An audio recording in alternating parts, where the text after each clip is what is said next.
Hello. Hello, hello. Good evening. Good morning. Good afternoon. Hello. Hello, hello. Great stream title. I was proud of it. Spooks and haunts and specters and frights. Heck yeah. Yeah. Hey guys, today we are going to continue Paranormasight. I hope you guys had a good weekend and everything. Hello, hello. Right. So, last we left off, we did our detective guys, and then we kind of stopped here because I think we're going to need something else from one of the other routes to progress into this one. We died in Yako's. Storyteller told me that there's someone I can't trust, and I have suspicions. Hello, hello, hello. Yeah, no worries. As I will be continuing this, for anyone who doesn't want spoilers, if you're playing it yourself or you plan to play it yourself, it's cool to lurk or pop in and say hi and say bye. That's all cool. That's all good. Yeah, thank you. Weekend was not nearly long enough, but not bad. I hear that. Hello. Hi, everyone. Okay. I've got plenty of hydration. I can read a lot today, and check the weather. It should not be thunderstorming or another surprise downpour today, hopefully, because last time I played this, there was a thunderstorm, and it gave me more frights than the game. There's something else we can do in Yako's, and we can try again, but I think for now I'm gonna go through Harue's route and see what's going on with her and Richter Kai. Yeah, I'll be just going through hers, but I'll be here to chat, of course, and all that good stuff. So let's just get right into it. When the son of Haruo Shigima was kidnapped, a botched investigation by police resulted in the child's murder. 1 year later, Haruo has hired a private investigator to help resolve the unsolved case. Late at night, while speaking to the detective at her home, something strange suddenly appears. Ooh. Oh, that was fast. Instantly starts with getting the curse, I guess. Those who mock the fires blade perished in flame. Flame bearers kill them all. You've acquired the power of the curse stone, the haunting clappers. You can use it to kill those with fire or a fire-starting device on their person. So it can either fire or a fire-starting device?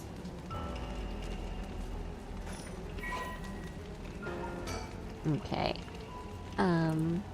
Right, so this is the one where they hear, the story where they hear, the clapping, warning signal for a fire. But tonight the sound of another set of clappers answers back. He curiously claps his clappers together again, clack, clack. He echoes answer again, but no matter how hard he searches for the source of the second pair of clappers, he never finds it. Okay, and then the resentful memory. Red, red, red. Everything is dyed crimson. My home is burning to the ground. It's hot. So hot. I must call for help, but I cannot speak. My throat must be burned up from the smoke. No, I think I'm already on fire. That's right. I'll just use the clappers. Clack, clack. Is anybody there? Clack, clack. Why is no one coming? I'm going to burn to death. How did this come to this?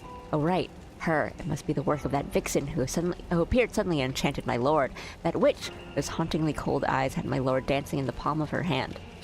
Perhaps I was also taken in by her. How many innocent people did I lure in under orders? This must be karma.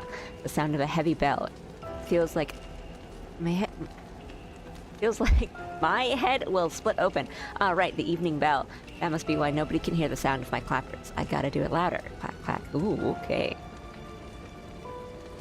Howdy, howdy. I literally just started the game, started on Harue's route, and we instantly get the cursed stone as soon as we start. Okay, so this one is the fire one, so this is the detective?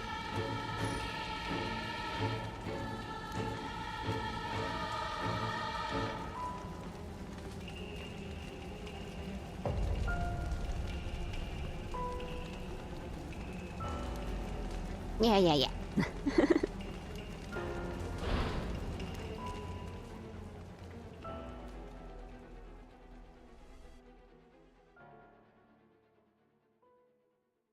Okay.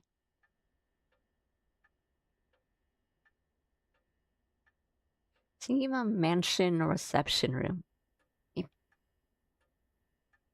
Back with me, ma'am? So, yeah, this is Richter, the detective that we ran into. Can't say I understand what just happened, but it certainly seems to have put you in a good mood. This might be the first time I've ever seen you really smile.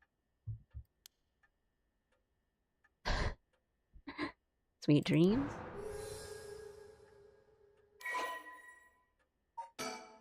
Okay. Okay, so she has the clappers. I thought maybe it was the detective. We'll see. Her 11-year-old son, Shuichi, was kidnapped and murdered about a year ago. The death was the result of a mistake on the part of the detective assigned to the case, a mistake which enraged the kidnapper and had him cut off all contact with the police, leaving no room for negotiation. The incident was covered up, and Shuichi's killer remains at large, leading the aggrieved Harue to call on the services of private investigator Richter Kai to uncover the truth. The Shigima family came from a line of samurai who built their residence in Honjo during the Edo period. They assumed important positions in the police force following the Meiji Revolution, thereby protecting their family's elevated status. Even today, many in the Shigima line work as police bureaucrats and senior police officers. Harue's father sits in the upper echelons of the National Police Agency, and her husband, adopted into the Shigima clan through an arranged marriage, is also a highly respected agency official. However, as her family prioritizes work above all else, it wasn't long before Harue's marriage grew cold. Though she wants for nothing, she is isolated from her neighbors and withdrawn from society. Seeing her son grow into a young man gave Harue a purpose in life, but it was cut short by the kidnapping incident. Following the incident, Harue spent many days in a deep depression, breaking into sudden fits of shouting and wandering around in the middle of the night. Her cheerful, loving disposition faded away, and she took to making snide remarks at her husband, which only further soured their relationship. A few months ago, Harue's husband was transferred to another area for work and now rarely returns home, with Harue left to live in the large, empty mansion alone. As a housekeeper who had been with the family for a long time comes in to take care of all the housework, Harue has nothing but time on her hands.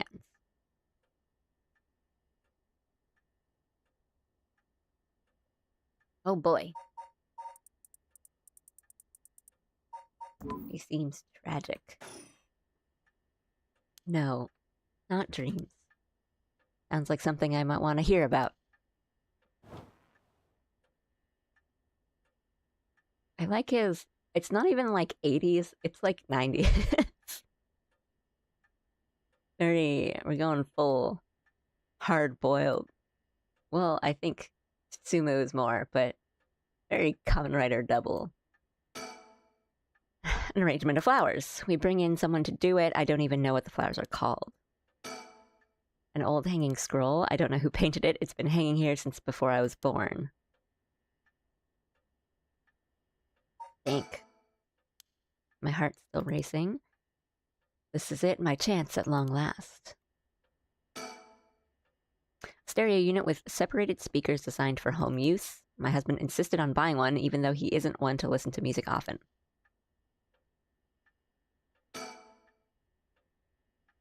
Well, I'll be damned, is that what I think it is? Goodness, you made me jump. It's just a silly little sticker my son got from somewhere or other. I put it up just before, well, you know what happened. I still can't bring myself to take it down. Let me take a closer look. I knew it! It's Head Hensho from way back in set number 1. This is a real collector's item. Excuse me? Don't tell me you've never heard of the Mockingbirds. The what? They're the hottest new craze. Cute little birds dressed up like rough and tumble delinquents. Okay, this sounds like something I'd be super into. I've never heard of them, but this certainly seems to matter to you. The best part is nobody knows who made them. They just started showing up around town, and soon enough, they'd won everybody's hearts. The story goes that they're made by some anonymous artist who covertly leaves them behind in specific locations. No one knows when or where they'll show up next. They're basically an urban legend of sorts. To think one would turn up here of all places. This is a good sign, I'm sure of it. Oh, well, that's nice. Yeah!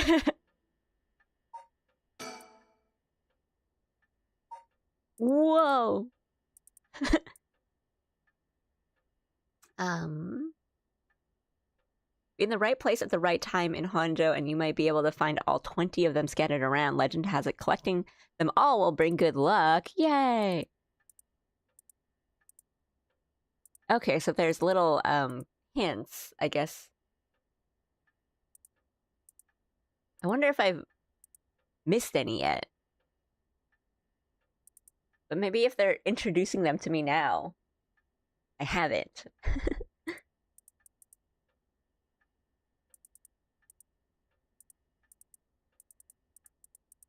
Okay, cool. I'm excited for these. That could be me. Oh, it has little sunglasses. It's so cool. I'm guessing by the background that these are also like holographic shiny stickers. I would collect these. I would absolutely collect these.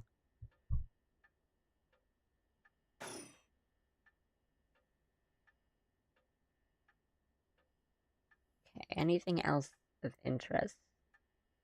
A color television. Father bought one as soon as it hit the market. He likes to have the latest gadgets. Unlike the latest models, there's no remote control. We've had it for a long time. Back when it was new, we all gathered around it and marveled at it as a family. But with father and my husband being away so often, it quickly fell into disuse. The swing of the pendulum echoes through the room. It feels livelier than usual with Richter here. Usually it's just me.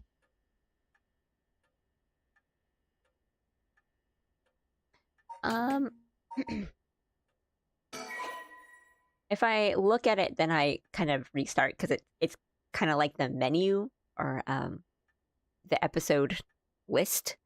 So it's like a no.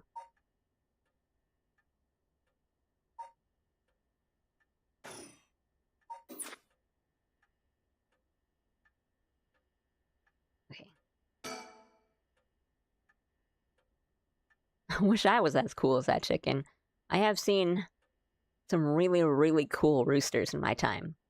A fax machine, it can send images to other places along the telephone network. I don't really know how it works. Most houses don't have one. I rarely find a use for it. Victor? A private investigator I hired. A friend told me about him. They said he's not very well known, but he's good at what he does. When I first visited his office in Ota City, I saw how he dressed. I could hardly believe he was a detective. Now, this is how they all look now. But after talking to him for a while, I changed my mind. He says some strange things at times, but he seems like the reliable sort. Yeah. Zip. The eccentric man that Shogo Okie ran into at Honji Bridge, Richter, is actually a private investigator with an office in Ota City, Tokyo. After taking on a request from Harue Shigima to investigate the unsolved kidnapping and murder of her son, he gets caught up in the events surrounding the rite of resurrection. Once a police officer... Oh, right, he was, like, classmates with Jun Ario. Once a police officer, Richter was racked with guilt over the police's inability to help all those in need and quit the force to start his own private investigation firm. However, his soft-hearted nature leads him to take on too many cases and has put his office in dire financial straits. How he is still in business is a mystery, with some whispering that a wealthy patron is keeping him afloat. Richter studied alongside Detective Jun Ario at the police academy. Somewhat surprisingly, given his outlandish clothing and mannerisms, Richter excels at covert investigations and tailing his targets. He proudly refers to himself as an investigator extraordinaire, though that only ever succeeds at impressing himself. I love this guy. Richter's biggest source of happiness is nuzzling his pet female albino parakeet, Ernestine?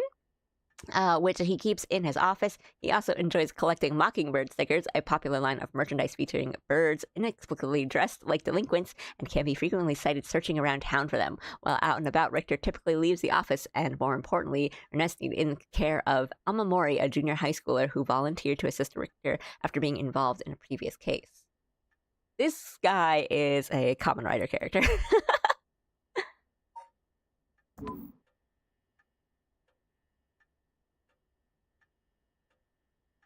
The birds have lore. I'm excited.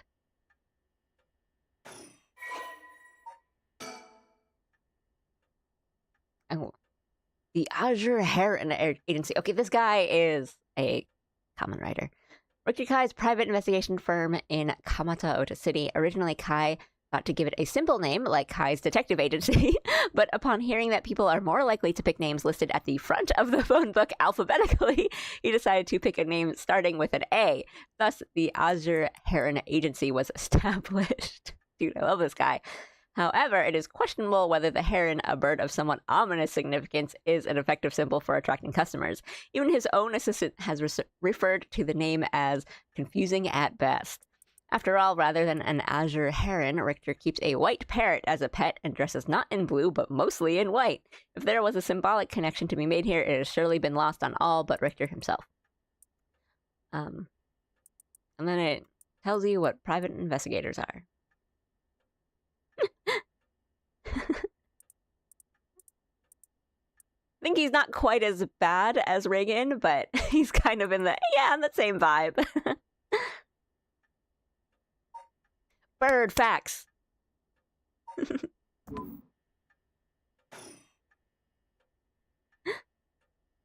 Okay, now we can talk to him.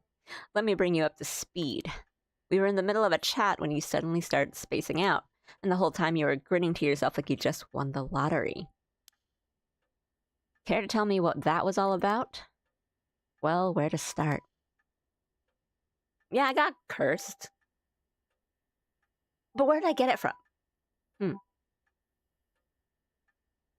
Interesting. Very interesting. So the haunting clapper's curse echo appeared out of nowhere, told you how to perform the rite of resurrection, and gave you the curse you'll need to do it. Have I got that right? That's right. So it's all real. Honestly, I still find it hard to believe. But I guess I have to now. Ugh. I saw that curse stone appear in your hand myself. Okay, so I just got it. It looked like it popped clean out of thin air. Okay, that answers my question that I literally just asked. With evidence that clear, there's no denying that there's some supernatural force at work.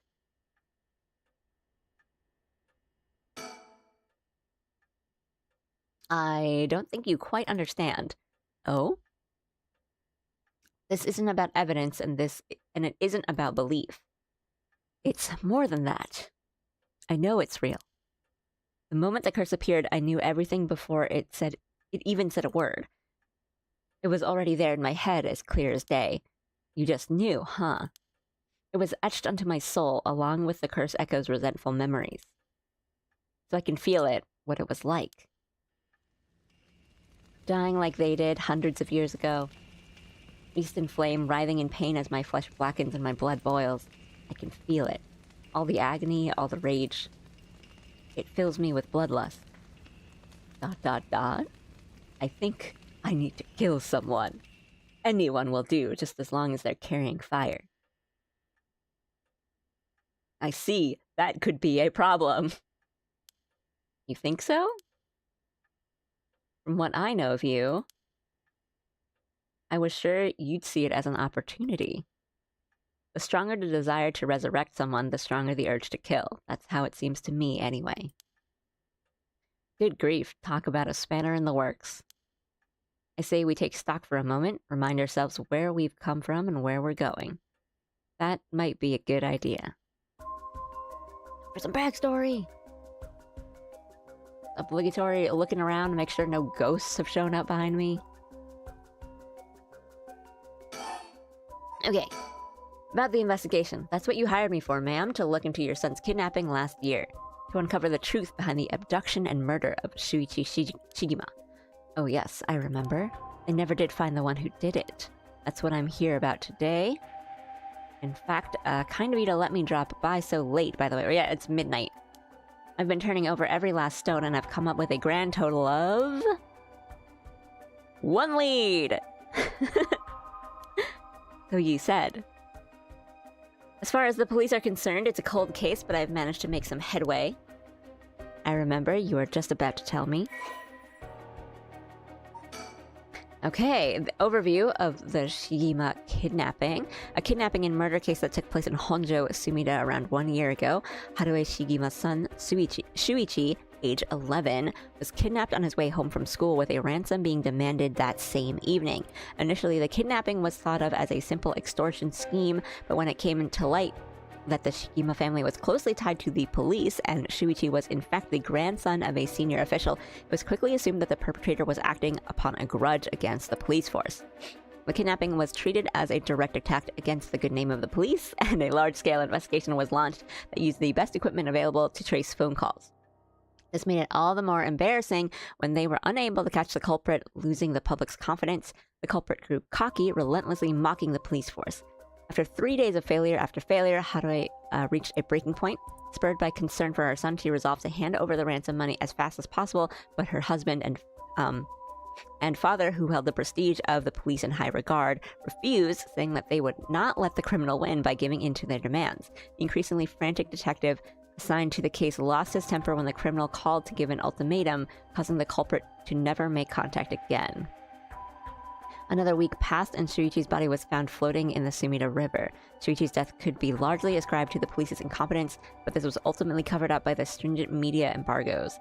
The investigation was never closed, but the case has long gone cold. Ugh.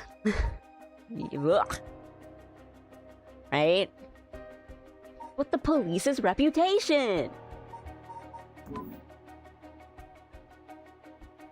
Let alone your grandson. Ooh. Ooh, thank you for the resub. Thank you, thank you. Thank you so much. Also, hi Joe, how are you doing? Hi. How you doing? I am playing PARANORMASIGHT, a horror mystery visual novel.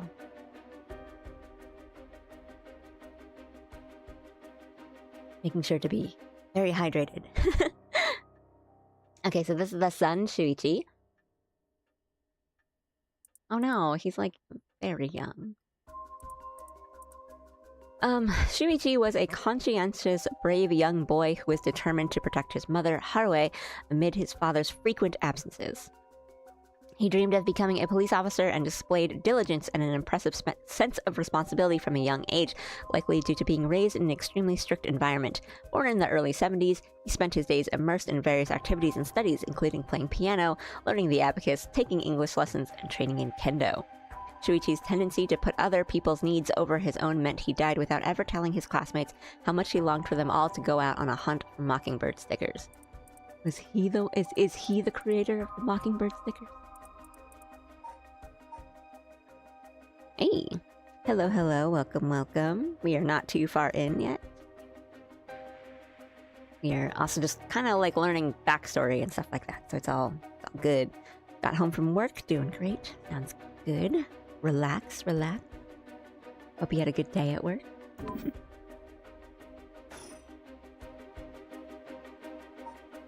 Let me just see if there's anything new.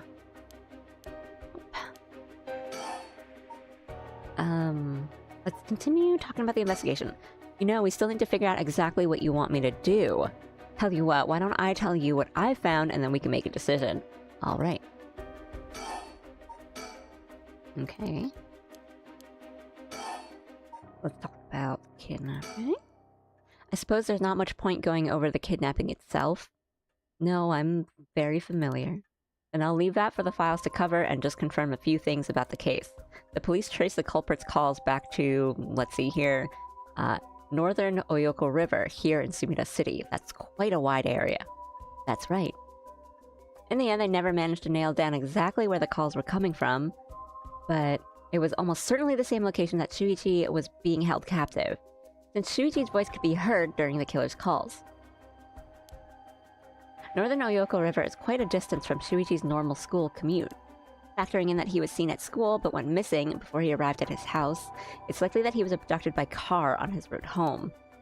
Maybe, but... Exactly, Shuichi was a clever boy.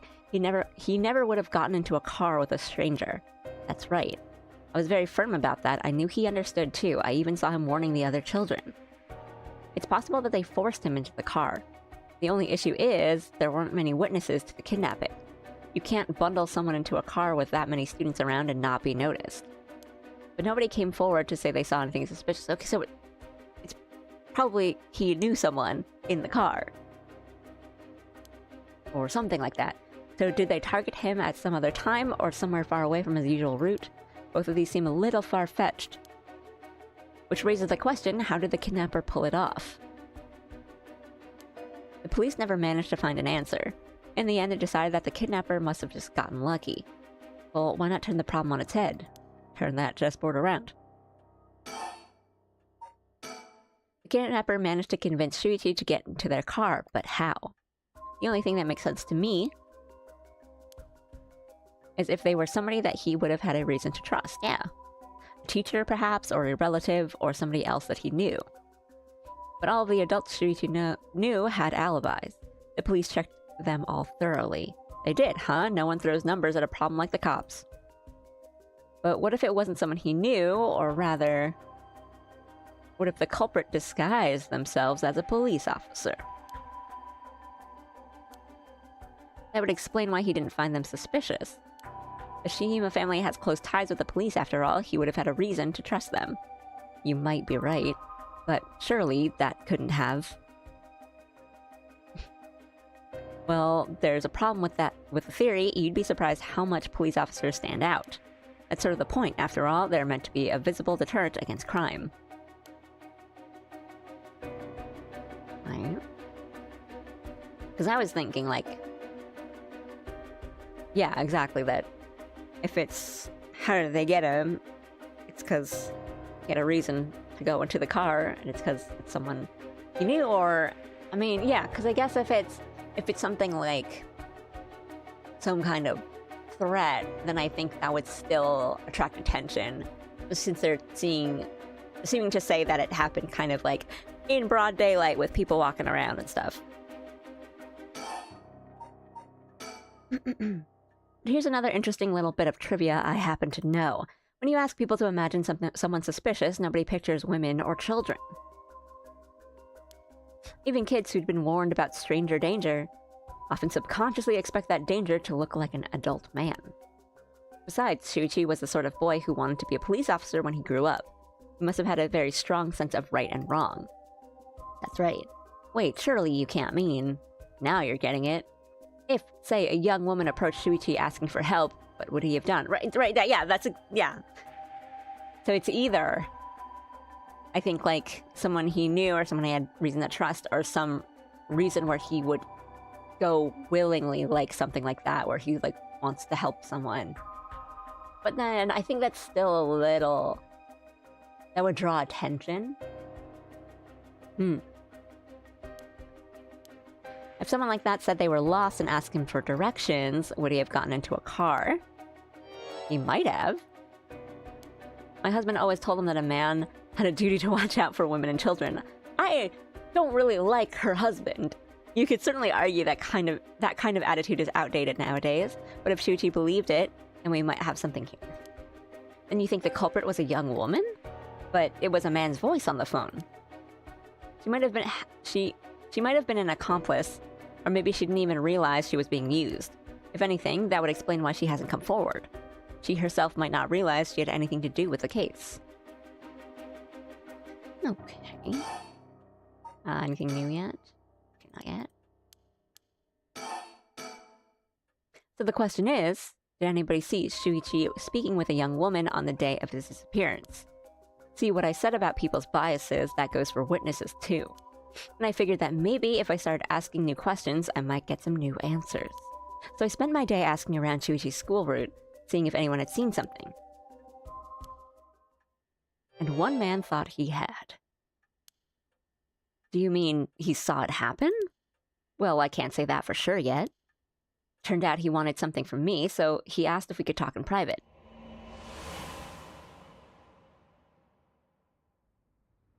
Several hours earlier. All right, this should do. I'm really liking this detective guy. There's no one around. We can speak in confidence. Excuse me, what was your name again? Oh, the teacher. Jonochi. Got it. Well, Jonochi, I'm all ears. Just so we're on the same page. You're a private detective investigating Shuichi Shigima's kidnapping. Do I have that right? Of course. What else do I look like? Tokusatsu hero. How should I know what a private detective looks like? Oh, forget it. Look, I'll tell you straight. My life is in danger. I need your help. Well, I was thinking that in Yako's route, we see him, like, at the school at midnight with the delinquent girl. And Yako gets really mad. And so I think, you know, this guy might definitely not be a trustworthy guy, but I think there are other, like, because we run into, like, the janitor in Yako's route, and I think that maybe he is the one to not trust, because he goes back into the first floor to find Mio on our, you know, we say that we were going to go, and he's like, oh no, you stay here, I'll go get her. And then we go in and find her, and she is dead, but we don't see where he is or where he went, and he didn't come out. So yeah. Dude's walking around looking like a host. Well, excuse me, do I not look like a PI? There is a possibility that he is just weird.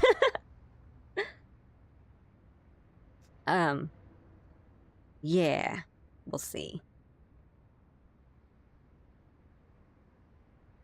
Alright, you'll excuse me if that caught me a little off guard. Let me ask you straight. Like, this guy's belt is one step away from letting him henshin. Who's trying to kill you? A student called Michio Shiraishi. Interesting. Oh, okay, so that is Yako's friend who committed, or she allegedly jumped, right? Yeah.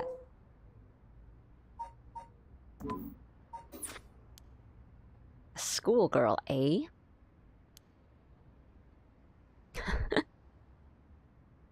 Sounds like you've been naughty. It's nothing like that. That girl, she's a murderer. I'm the only one who knows, but I saw what she did.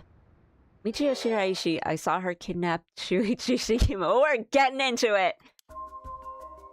Come again?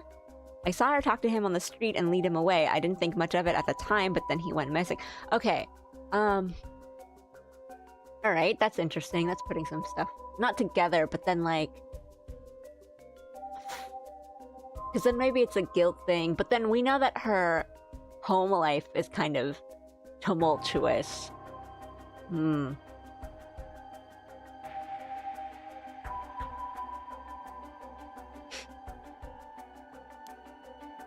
She murdered him, I'm sure of it, or at least she's got something to do with it. That's what you're here for, isn't it? Then you can't let her get to me. But he also might just be saying this to get protection or something. If that's true, you've been sitting on some valuable information. Why didn't you tell anybody? Well, you see, if you can't explain that, I don't have any reason to believe you. I couldn't! She told me she'd kill me if I spoke a word. You're telling me a schoolgirl had you scared for your life? You've been sitting on that all this time and you think she's coming for you now that you've spilled the beans? Yes, that's it, exactly. I'm begging you, don't let her get me. Arrest her, I'm telling you, she's a demon. Well, you seem to believe what you're saying, but it just doesn't add up. How could a schoolgirl have a fully grown man so terrified?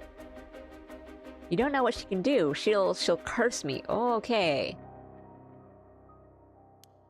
Curse you? Yay! Another little suspicious pouty face to add to our collection. I'm sorry, but you're losing me here. Yeah, we've got,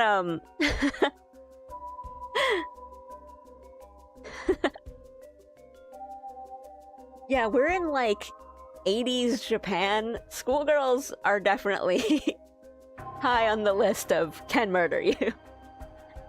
Related to ghosts, will murder. Being mogged.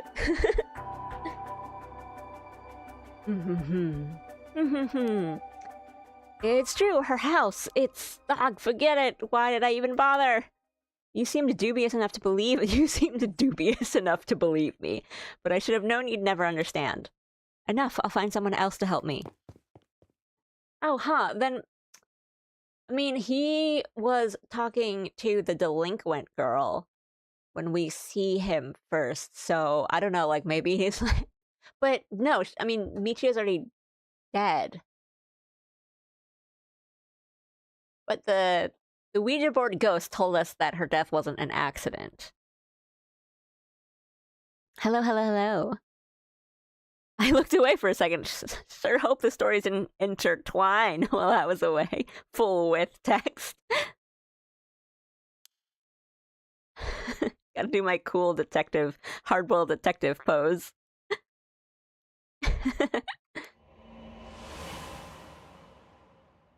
Hello, hello. Yeah, welcome, welcome. Hi, guys. Hope you guys are doing well. Hope you had a good weekend. We're not even that far into it. We're just getting a lot of backstory, which is still really important in a mystery. You know, that's about the long and short of it. I can hardly believe it. At the time, I thought his mention of curses was just crazy talk, but I'm starting to see that there might have been more to it. Then, if we can just find that girl... Curse or no curse, if she was with Shuichi on the day of the kidnapping, then there's a good chance she knows something. She's dead! On top of that, I did some digging on the man I spoke to. His full name is Kohei Jonochi. He's a teacher at Komagata High School here in Sumida. A teacher? Then the schoolgirl is one of his students? I think that's very likely. I like this face.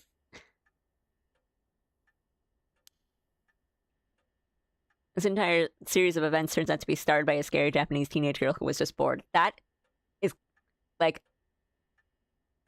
not too bizarre of a scenario for a horror game.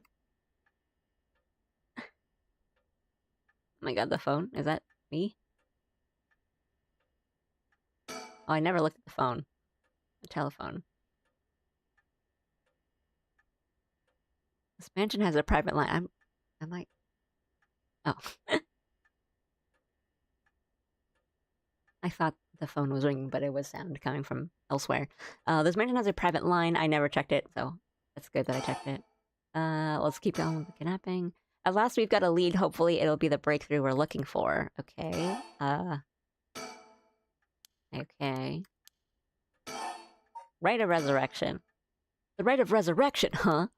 I read about that in a cult magazine the other day. Apparently some old book showed up recently with all the gory details. And they say that the rite can be found somewhere in Honjo. I remember the first time you told me about that. Oh no, this is getting the lines mixed up. I remember the first time you told me about that. It felt like my prayers had been heard. Like I had hope, real hope for the first time. Ever since that awful day, I've wondered, what if I hadn't sent him to school? What if I just paid the ransom? Not a day goes by when I don't think that if I'd done something differently, Shuichi would still be alive. Harvey, it's not your fault. You're the only good person in the story. You can't blame yourself, ma'am. It was the culprit's fault, not yours. Though I know that won't help any. Grief is funny like that. I'm guessing that's why you're after the right? Guess I didn't need to ask. It's written all over your face. I can tell how much he meant to you. Oh, the expressions on these two are really good. But, and this is a big but, if this right is the real deal, using it will mean killing someone and stealing their soul. Is that a problem? I was like, yeah, this woman is not bothered by that. Hey. All things considered, with that story, I think she's got the right. think there's a couple of people she can write some names into her death note. If it comes to that, I'm afraid I'll have to stop you. Oh, that's a shame. A shame, huh? That's all? I'd thought if I'm going to be competing with other curse bearers, then your detective skills might come in useful. You realize you're talking about ending someone's life, right? Don't you see an issue with that? I think any parent in my position would happily kill for a chance like this. That's so, is it? Dear oh dear, what have I gotten myself into? God forbid a woman has murderous hobbies.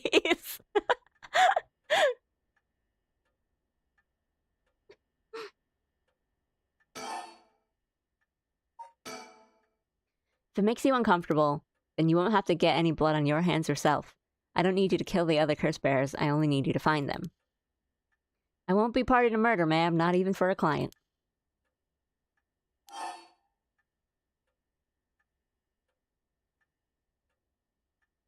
I'll pay you. How much can I give you to change your mind? Sorry, ma'am, but not everyone has a price. He's so cool. I got my policies and I stick to them. I see, I didn't realize you were so stubborn. I felt like saying that's a shame would, like, have me kill him. Let me say, though, it's not like I don't get what you're going through. As long as you're not killing anyone with your own hands, maybe I can help you out. Wait, what do you mean? What do you have in mind? Well, hey, you have, like, a justice thing going on. We can use the curse to, like, get the bad guys. How about stealing someone else's curse stone after they filled it with soul dregs? How about you take people's curse stones after they've killed someone? She is more moral than the first main character.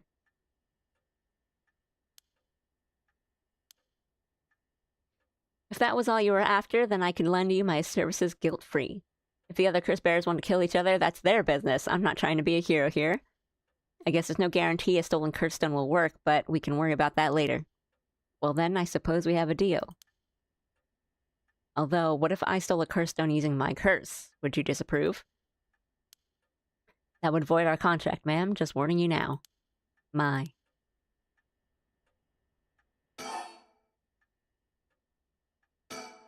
Before we go any further, why don't you tell me about that curse of yours? The Haunting Clappers, was it? It's one of the 7 mysteries of Hondo, if I remember correctly.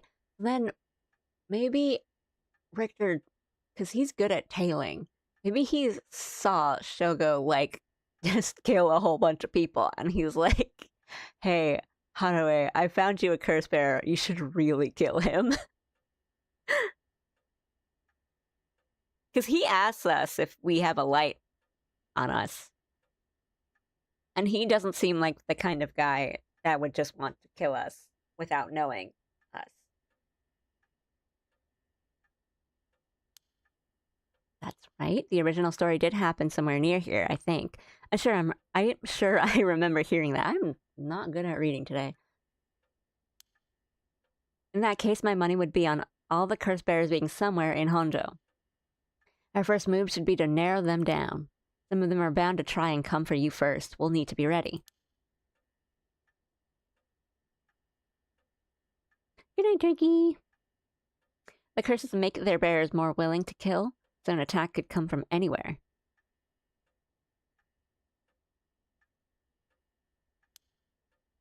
That sounds sensible. Okay. And if I remember correctly, your haunting clappers can set people on fire, but only if they have a naked flame or a lighter on their person. Is that right? I guess it doesn't have to be a lighter. It was just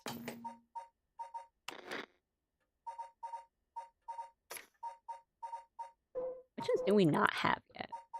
The light. Oh, we definitely have. This one's our first one. We definitely have that.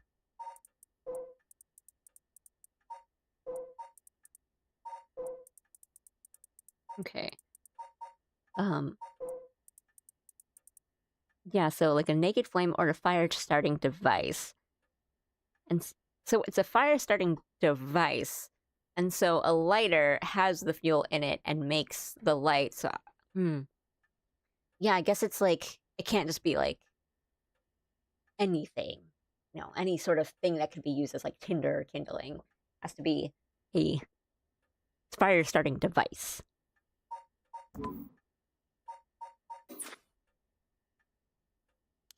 That's right. In olden times, wooden clappers were used to warn people of fire. I'm guessing it punishes those who don't heed the warning. It seems like a good curse to have. It's simple and straightforward enough to use. Although it's hard to say how it stacks up without knowing what else is on the table. Yeah, I mean, like, the way it's used, I guess, like, the conditions are simple, but all the other ones are like, just get them in the dark, or like, have them hear something, or wait until they turn around. This one's like, do you have a lighter on you? I need to know that right now. Also, if not, here's a lighter. Like, right, better be wearing polyester. You really think it's that good? The target can't do much to throw it off. It has a nice long activation window. Yeah, well, how do you know? You're already like min-maxing this, right? Because I think with some of the others, it's like you're being really wary of what you're saying or what you're doing when the characters are like, this is a curse bearer. I don't know what'll activate it. I better watch what I say, or like not give him any, not give him too much information or whatever. But it's like, I think you wouldn't think about the things maybe in your possession if you did, unless, I think like the way I knew was just that it was fire. Like, I had to die first before I was like, well, better get rid of this.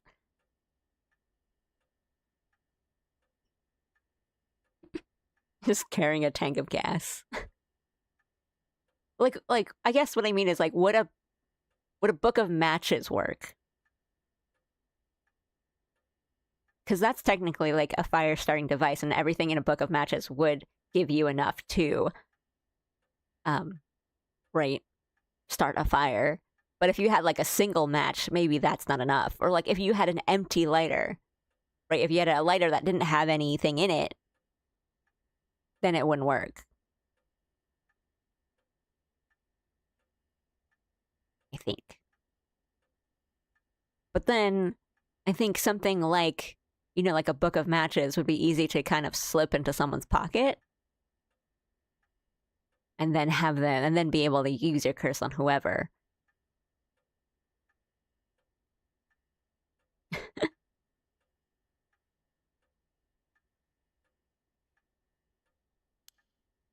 It's big. It's big that it works in lighters too. Just slip one into your target's pocket, yeah. And say that condition were already fulfilled before they even knew you're there, they wouldn't even know what hit them, right? Like, if you just happen to see your target, like, smoke a cigarette or something, you could just get them. Maybe I won't have to actually use it. I could just tell someone I could, and they'd have to do what I said, right? Threats could work, although without any proof, it'll come down to how convincing you can be. If only you could use the curse, then back out at the last second. At the last second? What an interesting idea. I have a lighter right here. We could try it now. Lady! That's an interesting proposition. But maybe not. I'm not quite crazy enough to make myself a guinea pig. Oh, I see. You're an odd one, ma'am, if you don't mind me saying. And I don't think it's just the curse. You flatterer.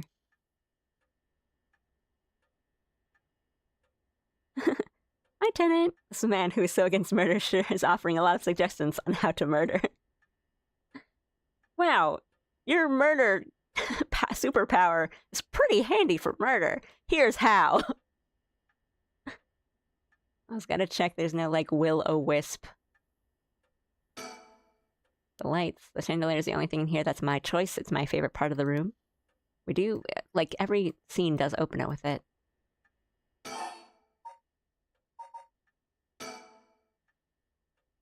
As for what we do next, first of all, I think you should stay indoors. Try not to do anything spontaneous or outside of your normal routine. Okay. Right then, have you decided on what you want me working on?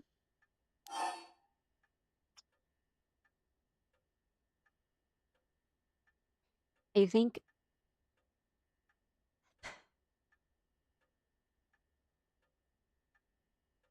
I'd rather deal with all the resurrection stuff because it's my son, but I'd have him investigate the kidnapping because I need to know the truth. Finally, I have a lead. I need to know what happened to my son. Your wish is my command, ma'am. I'll focus all my efforts into looking into the kidnapping, although something just occurred to me. You can't investigate the matter at night, can you? At least until the sun rises. Could you search for the other curse bearers? Lady. All right, I see how it is. Well, I'd be happy to help. Odds are good that the other curse bearers are also working by night. Anyone they kill under the cover of darkness won't be discovered until sunrise. I bet they'll be trying to do as much as they can before morning comes. So it's settled then. I'll look into the other curse bearers by night. And once the city wakes up and I can start asking questions, I'll investigate the kidnapping as well. I'll even try and find Miss Shiraishi as part of the bargain. Thank you, that's more than enough. I knew this dame was trouble from the moment she brought us immolation. That's good. Just checking, make sure nothing's changed.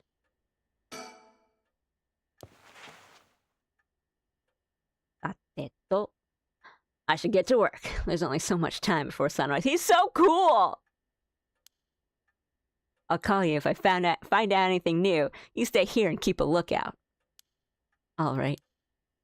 There's no telling what kinds of curses you might find out on the street tonight. Today is a real cursed kind of day. Don't go outside if you can help it. Try to be ready for anything.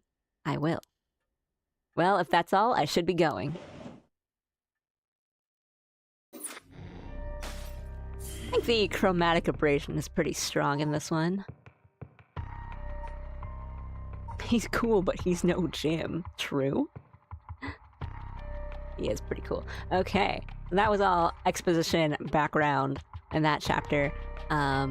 Before we go on to the next chapter, I'm gonna be right back and take 2 minutes. Maybe like a minute. Be right back.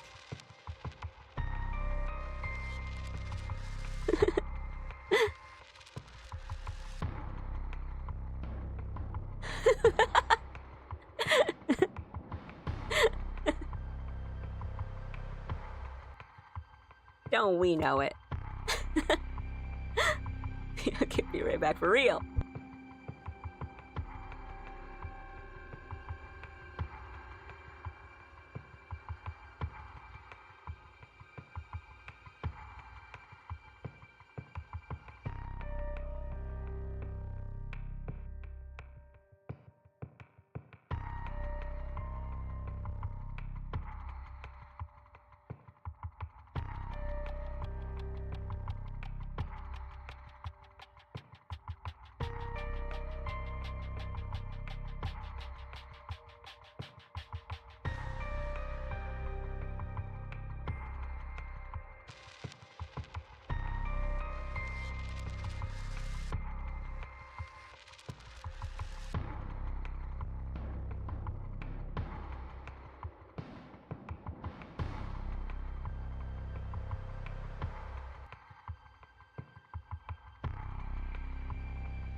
Hello, hello. Ooh, 3 waving emojis in a row. I'm back. But yeah. It's not too bad. I'll give like a summary. So with just a quick one if you're gonna watch the VOD later anyway, which by the way, thank you. And I do need to put together a playlist of that and some of the other games I've done, especially the like long mystery ones like I thought OW in my head and I was about to say Overwatch and not Outer Wilds. So with Yaku Sakazaki, she's the high school girl that we see in the prologue, who wants to figure out what happened to her friend, who she kind of had some distance with in the past couple of years, and her friend seems to have had some chaos in her family life, and her friend was found dead, and people think that she jumped off a roof, but she doesn't believe that. And so she's at the school doing like Ouija board stuff essentially to try to figure out, ask a ghost and see what happened. She gets cursed, and her curse is,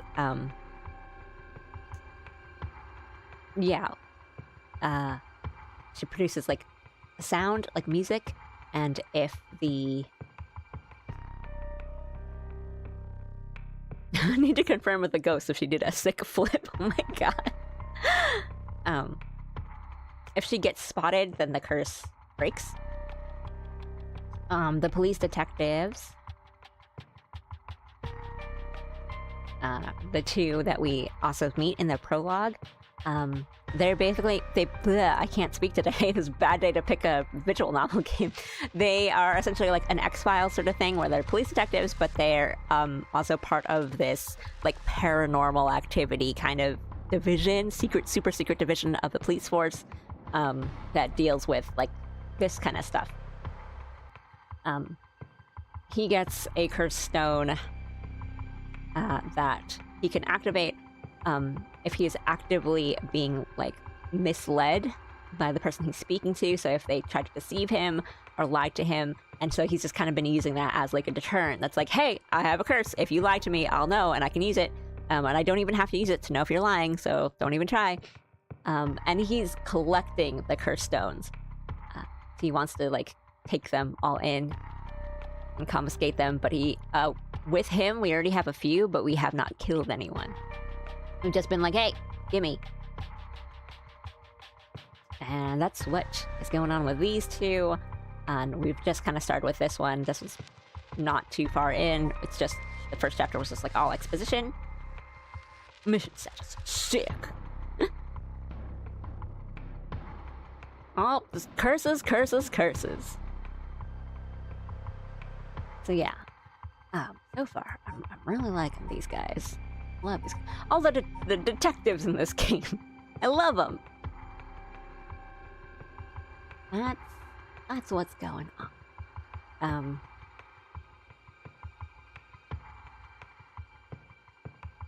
So Yakuza so far definitely feels kind of like a horror survival, where we're just like in the school and someone is getting us, we don't know yet, and then Tsumi's is kind of like, hey, give me that weapon, don't do it.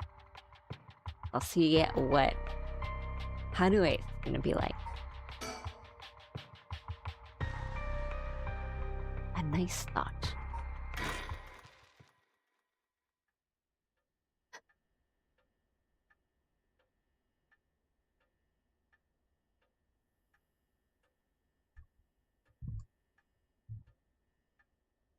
It's been almost an hour since Richter left. He promised he'd call me if anything happened, but he hasn't. So all I can do is wait and wait.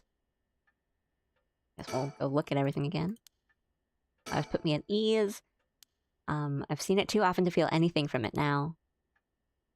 If I turn, is there gonna be a ghost? Should I put a record on?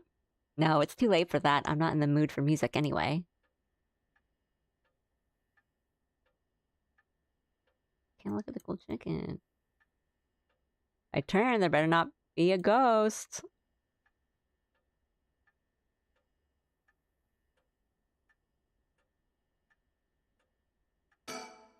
There's nothing on at this hour. I see no point in turning it on.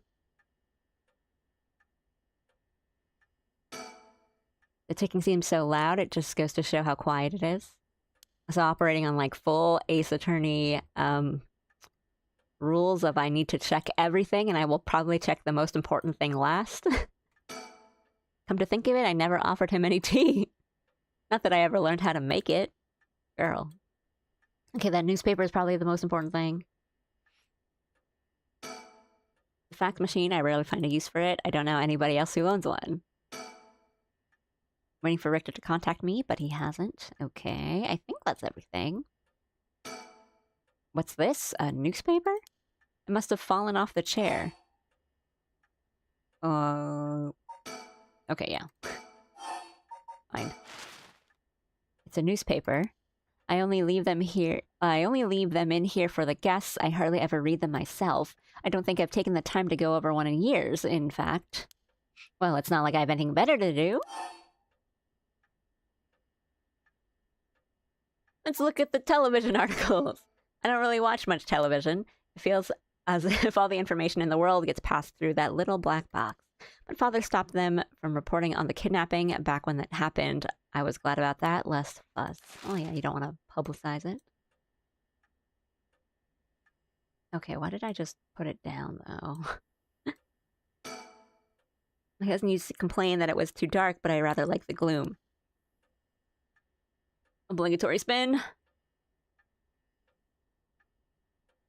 Okay.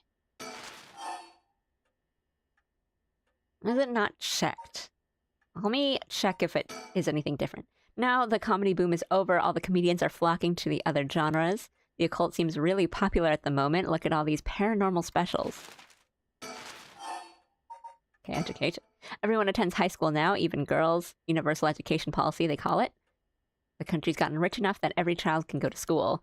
Education is the backbone of modern society. If you want to work for a good company, you have to get into a good university. With more people in the running than ever, the competition to get into these universities has gotten fierce, though. The new generation is rebelling. Schoolyard violence and delinquency are on the rise. But my boy was too sensible to get mixed up in any of that. I don't want to read anymore. It'll only remind me of him.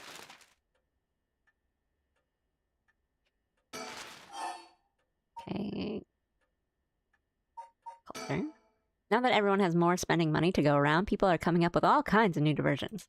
Seems like only yesterday that people were flocking to the arcades to shoot aliens. But now we have these enormous theme parks and gaming machines that plug straight into our televisions. Everyone's talking about superhero series, foreign films, and movies based on the latest bestseller. Back in my day, fusion rock and folk music were all the rage, but now it's all about city pop and idols. Oh no, that's my taste in music now! I find it hard to care about that sort of thing anymore. Here, the big new thing is some mascot line of delinquent birds. Mockingbirds, I think it's called. Was that what Richter was talking about? Trends seem to have such short shelf lives now, with how quickly the times are changing. I think I'm just too old to keep up anymore. It's young people who are leading the way with their modern worldviews. My generation will only fall further behind. But I'm just playing games. I know it's plastic love. Mockingbirds. That's plastic love. Right. Economy. All sorts of articles about the current state of the economy. I'm gonna like finish reading the newspaper and then like ghosts are coming. Now that the post-war boom has passed its peak, we're moving into the era of large corporations. It's about 220 to 230 yen to the dollar. Manufacturing is on the rise and exports are healthy. The dollar is down from its height and people are saying it could fall further. Video game escapism. There's no denying how much the standard of living has improved in the past few years. It's common to own a car and television now, and supermarkets are better stocked than ever. The real horror was reading that article. Reads about the world in the newspaper. Time to curse. Thanks for lurking. Good night, Buck. Oh, right, the whale movie. Although with everyone flocking to the city, land prices are skyrocketing nowadays. Most people can only dream of home ownership. Oh, the city center is going to be nothing but apartments before long. I'm not exactly a businesswoman, so this all feels like another world to me. It looks like the city's biggest problem right now is pollution. I remember how the air and water used to be even more polluted. The river was covered in scum from all the sewage and industrial waste, and it stank so badly it made my eyes water. Eventually, people started getting sick, and it couldn't be ignored anymore. Fortunately, it's gotten better since then, although the air around the industrial district is still filthy with gas and smog. If there's one thing Honjo never wants for, it's horrific crimes. They found a police officer dead in a local park just the other day. Oh yeah. A lot of my family are in the police. I hope it wasn't anybody I knew. I don't read the news anymore, not since last year. It brings back bad memories. Suicide at local high school? Oh, I remember that. A high school girl jumped off a roof about a week ago. She was bullied, I think, or maybe it was something about exam pressure? Huh? What? But no, this can't be right. Her name. Michio Shiraishi from Komagata High School. Can't be.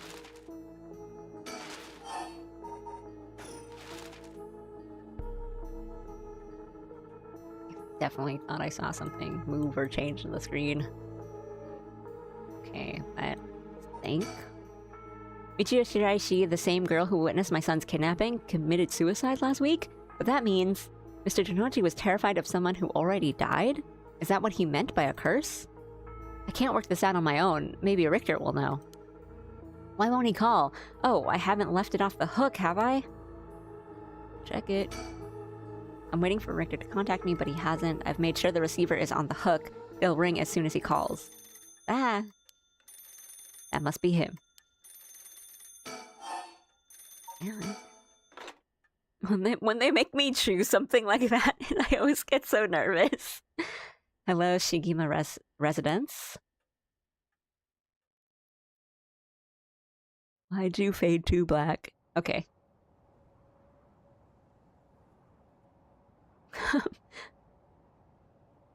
My curtains are wide open. The sun is shining. The scary ghosts can't get me. Richter called me out to meet him, and we came here to Komagata Bridge. Richter, there's something I need to tell you. Funny, I was just thinking the same thing. Let me look at the surroundings first. We're on Komagata Bridge over the Sumida River. There's a highway on one side and a freeway on the other, but they're both deserted this late at night. Real place. I think. Ghosts fear the sky orb, as they should. Can't get me. Sumida River. The water is filthy and horrid. But at night, when it's still, it looks almost peaceful.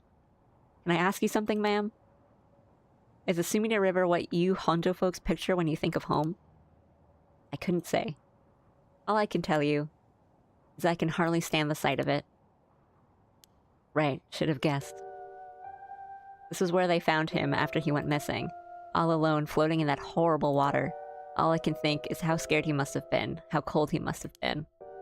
What did he ever do to deserve something so awful? I've come here every day since then. And I prayed to the river to give him back. To give me back my son. Day after day after day. You know, in olden times, people believed rivers marked where our world met next. So the act of crossing flowing water had a huge amount of spiritual significance. Back when Edo was founded, the people of Chuo saw the Sumida River the same way. They associated the far side of the river with the afterlife. The same place would later become Honjo. Oh, that's kind of cool. All their fear and revulsion accumulated there and took root. Wow. But then the Ryogoku Bridge sprang up after the Great Fire of Meireki, and just like that, Honjo was part of the city too. And as it turned from farmland into a town, the people surrounded it with man-made rivers and crisscrossed it with canals and waterways. That's so interesting. Weren't those to prevent flooding? That's what I was told. They were, but that's not all they were for. Their other purpose was to contain all the corruption that had built up on the far shore, and stop it leaking through to our side of the Great Divide. Officially, they were a physical barrier, but unofficially, they were a spiritual one too. So if I have this right, are you saying that Hondo is a place where the real world meets the afterlife? Exactly. That's why the rite of resurrection is here, rather than anywhere else. I'm sure of it. And it's probably why the 7 mysteries and their curses have survived to the modern day.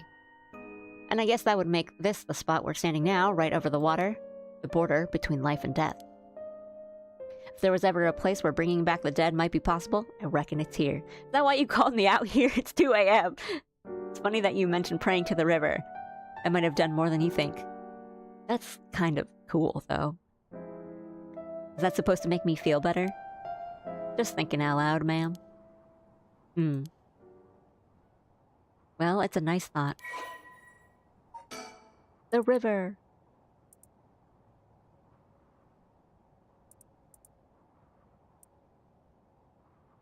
I wonder if the pollution is part of the real story. You wouldn't kill me, ghosts. I'm touching grass in the sun.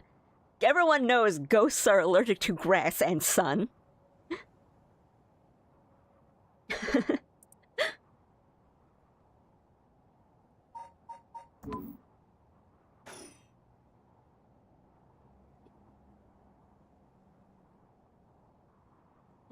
Didn't really think I would get that much from looking at the river. That was cool.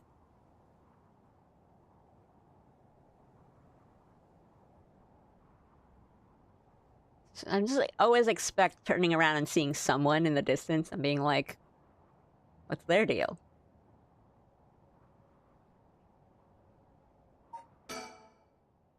Maybe me and the ghosts aren't so different after all. Standing around is the last thing I want to be doing right now. This is my only chance to bring back my son. I can't afford to fritter it away.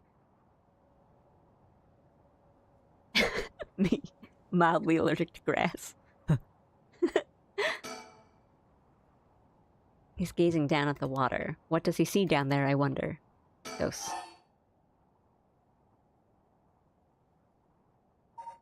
You go first. Please go ahead. Dozo dozo. Alright then. I've been poking around places connected to the 7 mysteries, looking for curse bearers, and I think I found a few candidates. First, a tall man I ran into in Kinshibori Park. I asked him for directions, trying to probe him a little, but he turned the questions right back around on me. Hey, do you know where the train station is? Do you know where the train station is? Huh? Huh? And he was out of there the second he figured out I wasn't what he was looking for. Okay. I got the sense curses were nothing new to him. I'm about 40% sure he's a curse bearer. Then there's this middle-aged guy I saw on South Warigesui Street. There's no question about this one. He had one of the curse stones in his hand. He had a nervous air about him, too. It was clear he was up to some shady business. I think it was the author. Gathering soul dregs, I bet he'd make a good target. And we get his curse stone, if this is the author, we get his curse stone with the detectives, and it already had like soul drag in it, so we think he killed someone. Next up is a pair, a young man and woman I saw around Ryogoku Bridge. Okay, so the detectives... In the detective story, we also have this guy's stone. We didn't see the woman when we were with them as the detectives, though. This time the man came up to me and asked me flat out if I was a curse bearer. I told him I didn't know what he was talking about, and he backpedaled and left.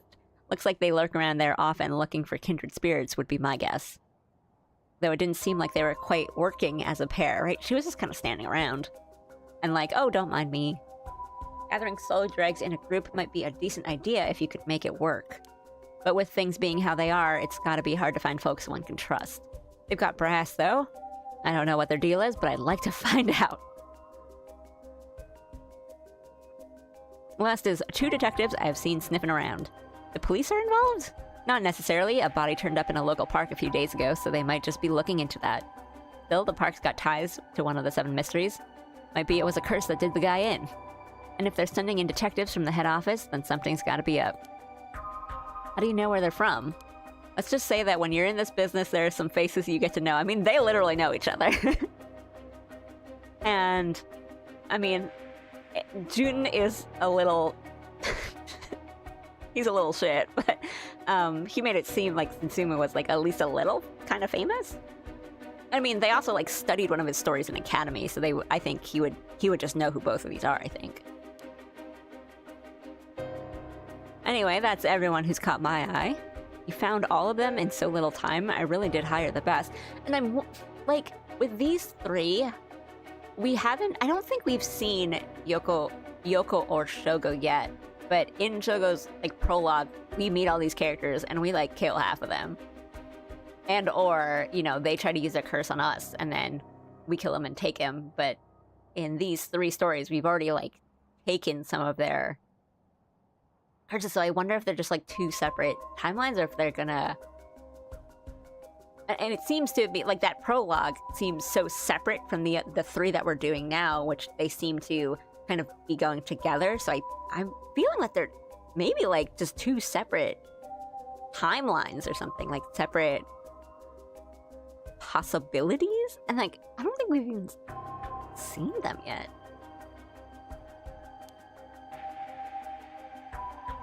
It's all in the name, ma'am. Richter Kai, P.I. Poses. No, wait. Make that Richter Kai, investigator extraordinaire. My, an investigator extraordinaire. Is that why you can dress like that without drawing attention to yourself? Dresses like this, poses. You bet an investigator extraordinaire can blend in like a chameleon in any outfit. Well, that aside, the middle-aged man and the young couple sound the most promising, am I right? Whichever we pick, it's still too early to make a move. It seems like the curse bearers are less involved with each other than we thought. Plus, there are still others we don't know about. I say we hang fire and see how things play out. Once more bodies start showing up, that'll get the pot nice and hot. And once it's boiling, our chance will come. The art's like really good in this game, I think. I was just like looking at the arm. I was like, that's a really well drawn arm. Okay. Gotta do my 360. Make sure nothing's changed in the environment.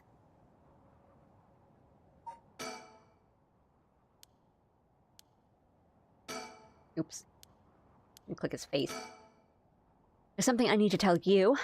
What's up? Well, that girl, Michio Shiraishi, the one who was with Shuichi on the day of the kidnapping, that's her. Well, she's dead. She's what? The student who committed suicide last week, that was her. I heard something like that happened. Never got the name, though. Talk about bad luck. We finally get a lead, only to find it's turned into a literal dead end. Unless her death was the whole reason Jonichi was so shaken up. He said she was going to curse him. Was he talking about her taking revenge from beyond the grave? It seems like we're back where we started. Not necessarily. That teacher knows something, I'm sure of it. At the very least, I'd put money on him having something to do with Miss Shiraichi's death. That's why he's so scared of being cursed by her. I see. And also, something tells me he knows more about your son's kidnapping. Hmm? In any case, I think I've got a good idea of what he's hiding. Call it a hunch. A hunch? Well, more of a theory. Care to take a guess? I'll make a guess. Can't say for certain, but...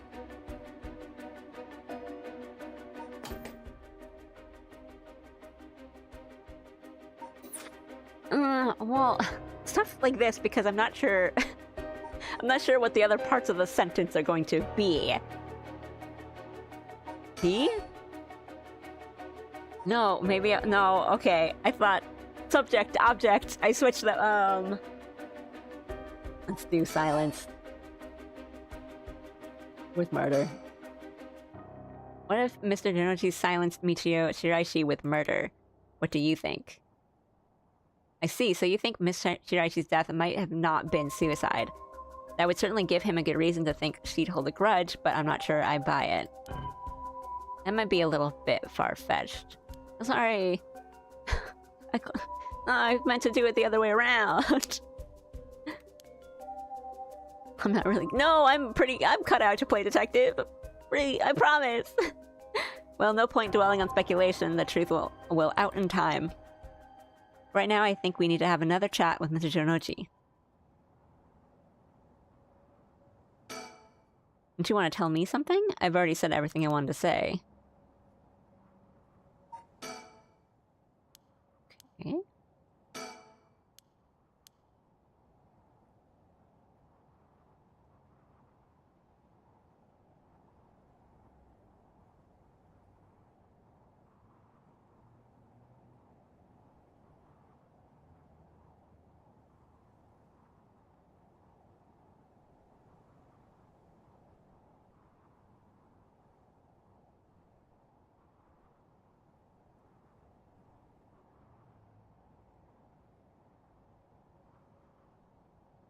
Hmm.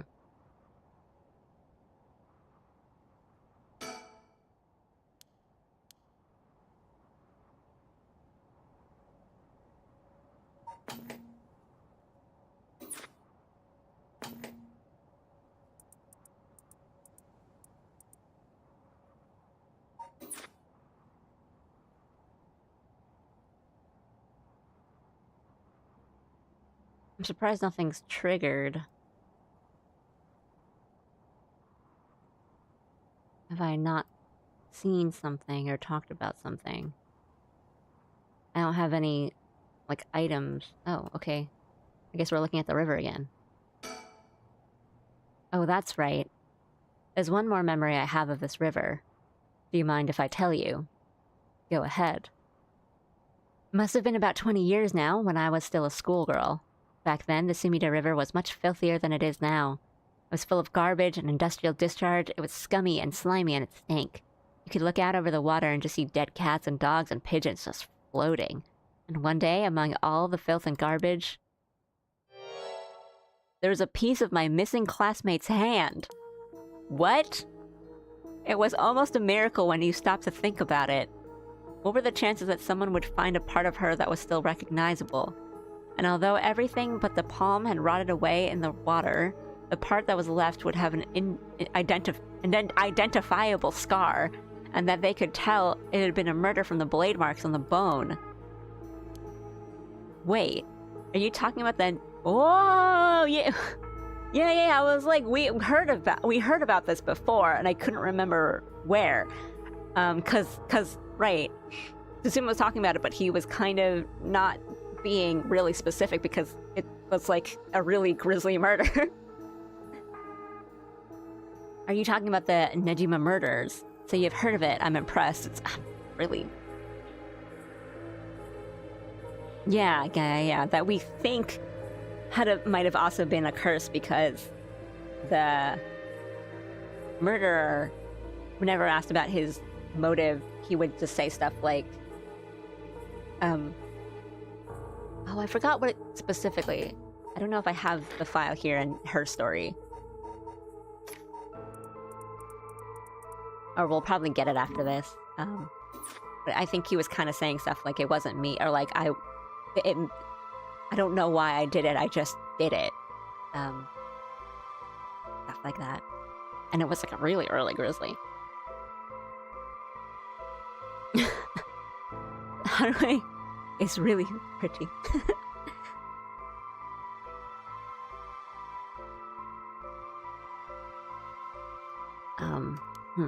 I assume you were but an elementary schooler at the time.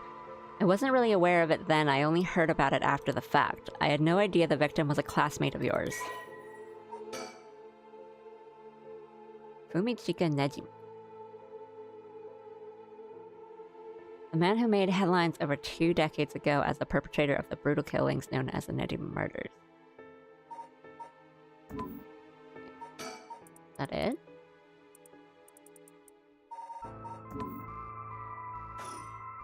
To be honest, it was all a bit of a blur. A wave of chaos just parting around me. Something like that. They said the rest of her body must have sunk to the bottom of the river. They combed the riverbed, but they only ever found pieces. Everything else must have rotted and flowed out to sea. Afterwards, I heard that all the divers who had been looking for her fell ill. A sorry story for everyone involved, huh? It's funny, everyone figures the river's filthy already, so one more piece of garbage won't hurt. But every little bit makes it worse. It's a vicious cycle. I know I wouldn't want to go rooting around there myself. That's right. Which is why the riverbed is the last place anyone would go looking. Or so was the killer's thinking, I suppose. Times were changing quickly back then. Things were confusing. Everyone seemed to be in a hurry. Young people were moving to Tokyo in droves. Some even ran away from home to make it in the big city. And they made easy targets for bad people. A lot of them ended up disappearing without a trace. You see, back then, if you chopped...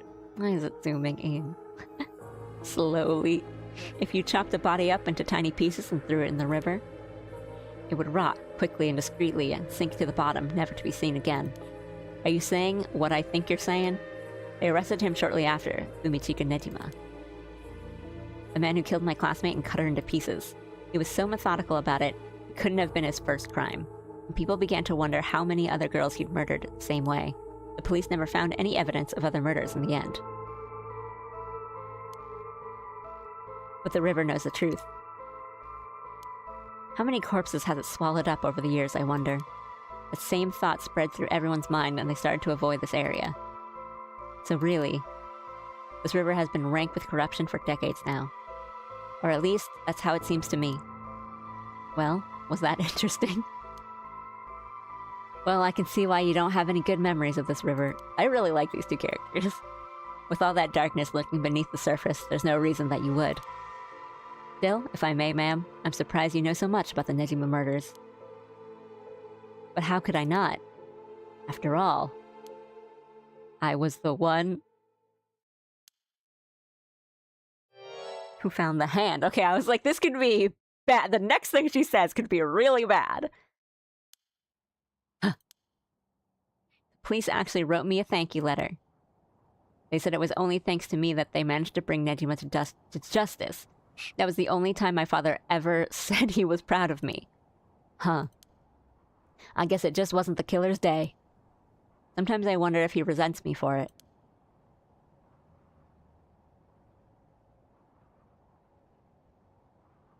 Oh.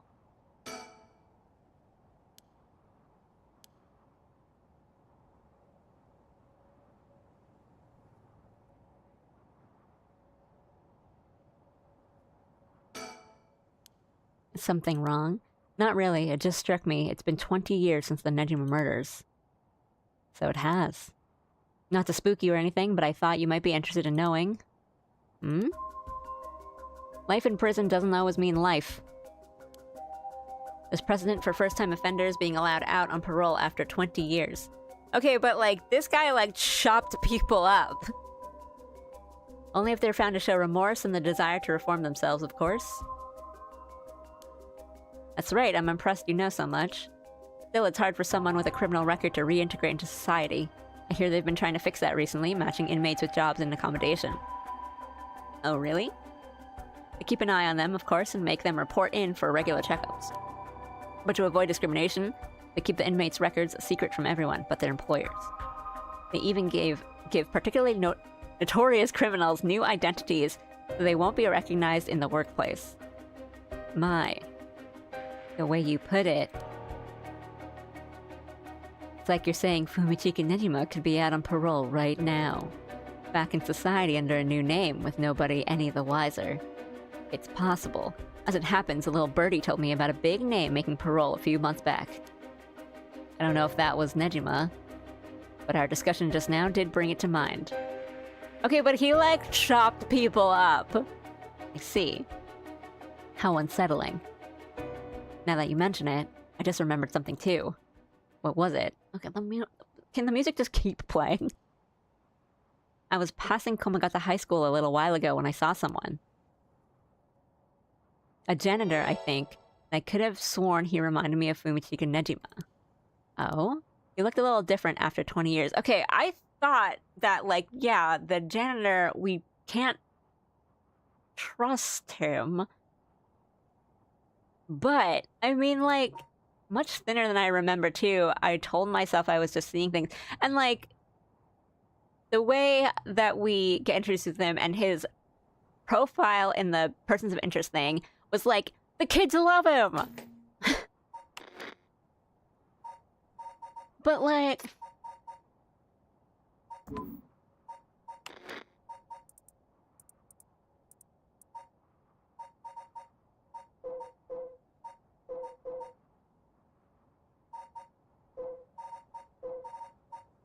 I don't know about that.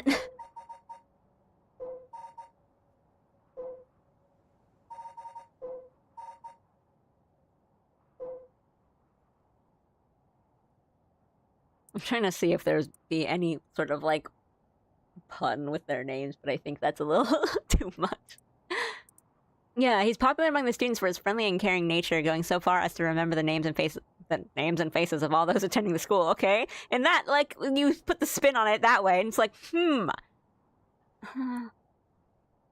Occasional shrewd remarks have led to speculation among students that he may have led a far more interesting life than it seems. But I thought that was just like, you know, he was like a celebrity or something.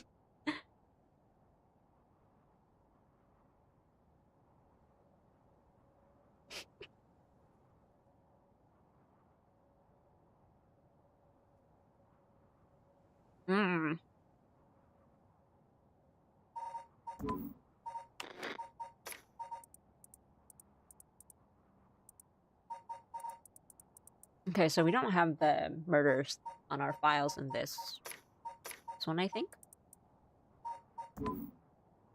Yeah, that seems like bad, especially if the crimes happened to like schoolgirls. I thought it was just like regular people, but perhaps it was him after all. But like,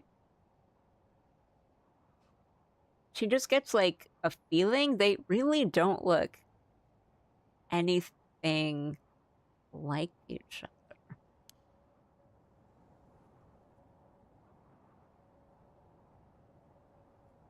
So, what next?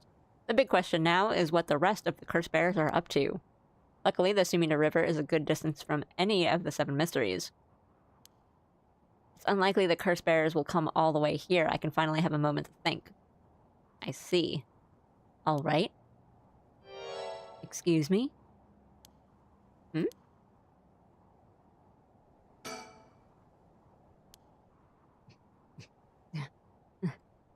you!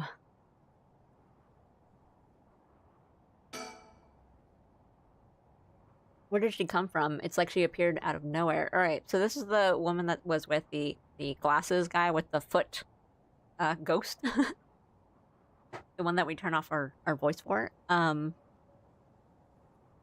I remember, so we don't see her when we're the detectives. We see her in the prologue with Shogo, and then she kind of, it was the same thing where it's just like, she kind of appears out of nowhere. And then when we talk to her, she's like, oh, don't mind me. I'm just watching.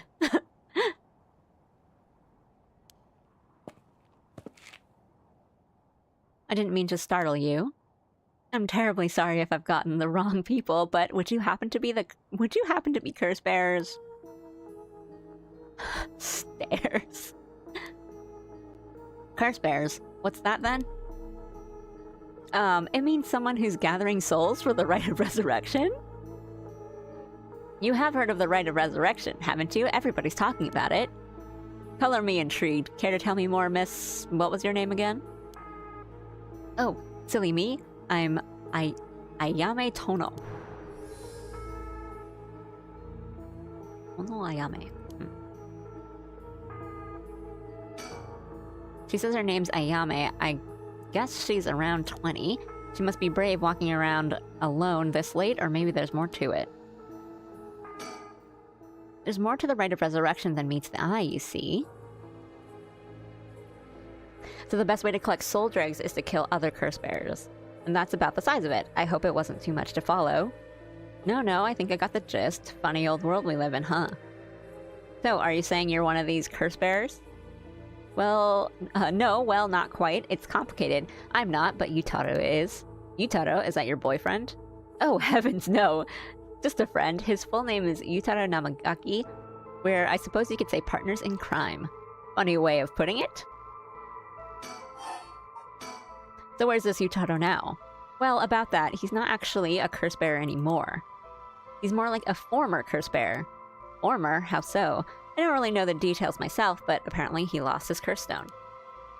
Typical, right? He makes such a show of being a top student only to flunk where it counts.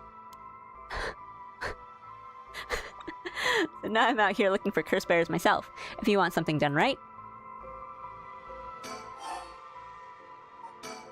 He lost it? How did he do that? I wasn't with him at the time, so I don't know exactly what happened. All I know is that he came back saying he didn't have it anymore. Although, well... It's strange that you'd probe into that, of all things. I'm just the curious sort, that's all. Sorry if it's a touchy subject.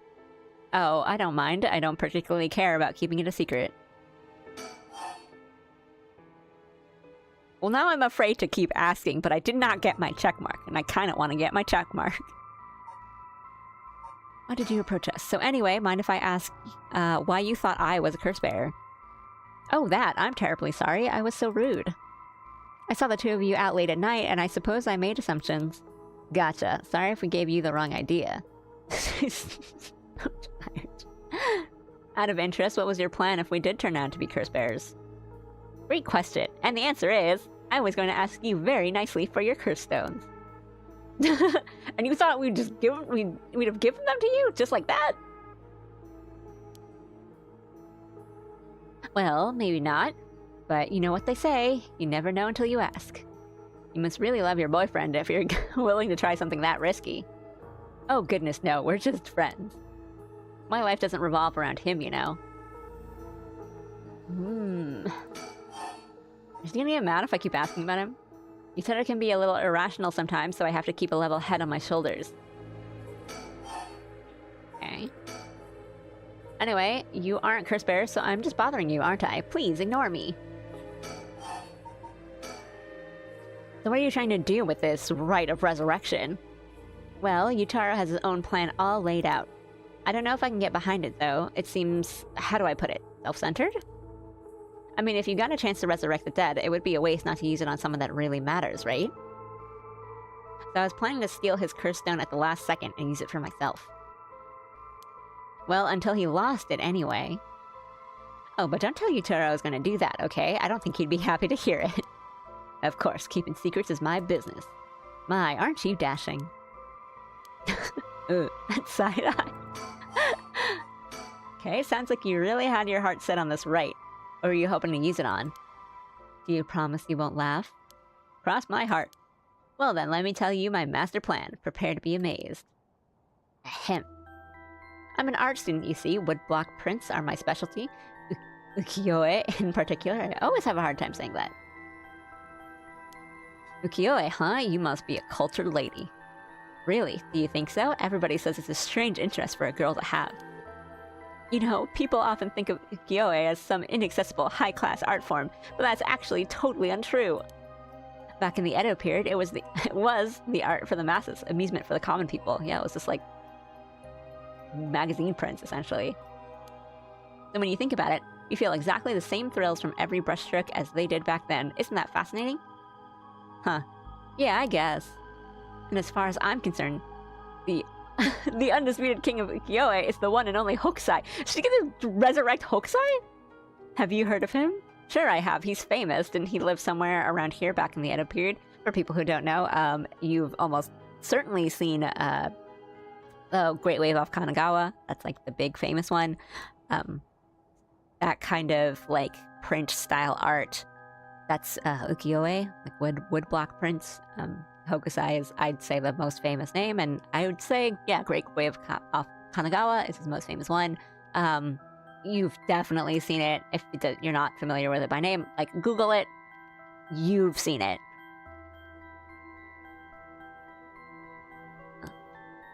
That's right, you're just as knowledgeable as you look. This one. Okay, they were just gonna show it.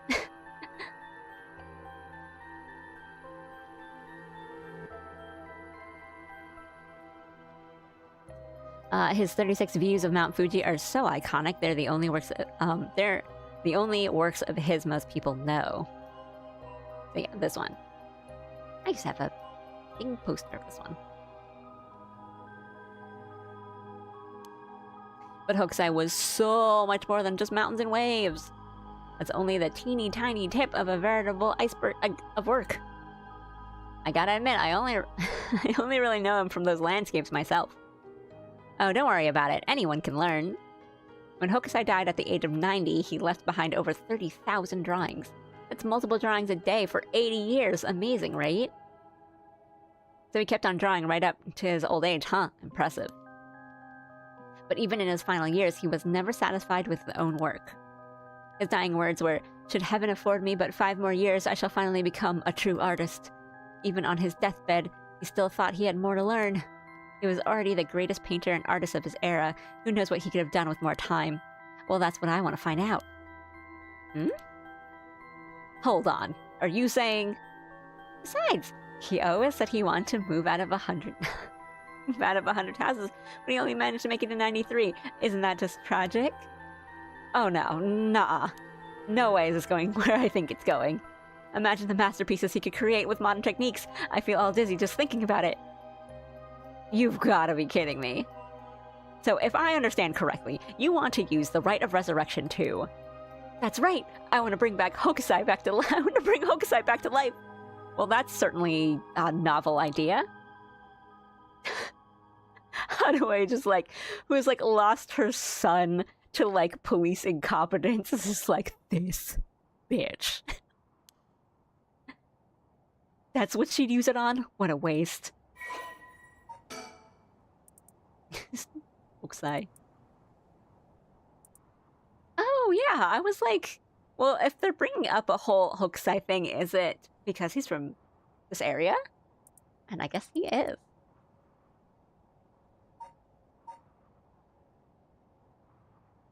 I was resurrected 400 years later in modern Japan by my biggest fan to continue my artistic passion? yeah, right. Haruhi about to commit her first murder. Flames appear.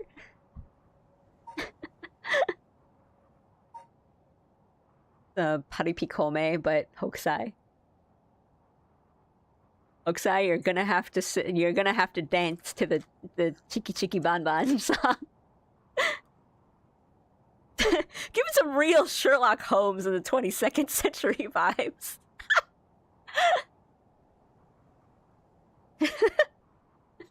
Gonna have a theme song that's just the title of his show repeated over and over again to a kind of, admittedly, a really funky beat.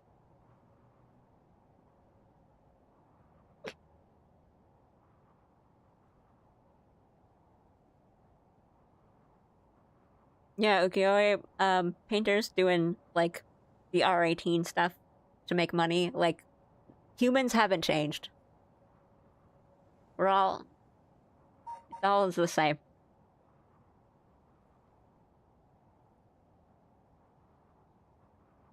Ooh. Talking about Lupin and Sherlock, this is the good times. Give that man a tablet. I don't remember anything about Sherlock Holmes in the 22nd Sherlock Holmes in the 22nd century other than the theme song.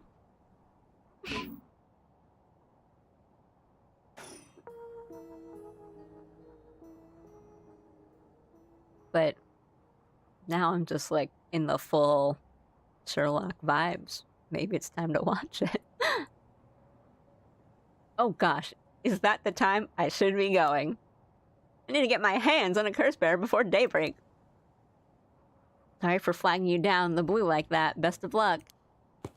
This is the Yakuza sub-story to our game.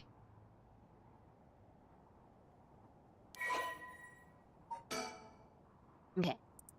Ayame Tono is a young woman working with Yutaro Namagaki. Well, not anymore. Her love for Hokusai's ukiyo-e is so great she wishes to resurrect him with the Rite of Resurrection. Ayame is a clever but calculating university student who only has time for her own interests. She is making the best of a recent boom in the popularity of female university students, incited by their appearance across TV commercials and radio programs. Ayame is content to ride this trend so long as it allows her to get her hands on whatever she needs and wants in life. Recently, Ayame has figured out that older men will fall for her if she acts a little bit stupid. I kind of like her now. She was approached by Yutaro Namagaki in town, and although she was not attracted to him, agreed to date him because his family seemed rich. However, she does not think much of him as a human being and is beginning to grow bored of their relationship. Oh my god!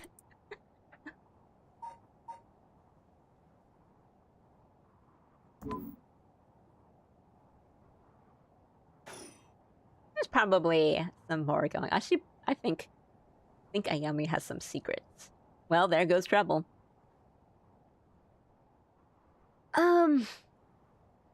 Lightning round, Alia, Red Jacket, Lupin, EN, or JP Dub. I am more accustomed, familiar, etc. to English dub Lupin, and that's the one I think of immediately. So I'd probably go English, and I mean, I think the English dub, like the voice they give him, is really, really good.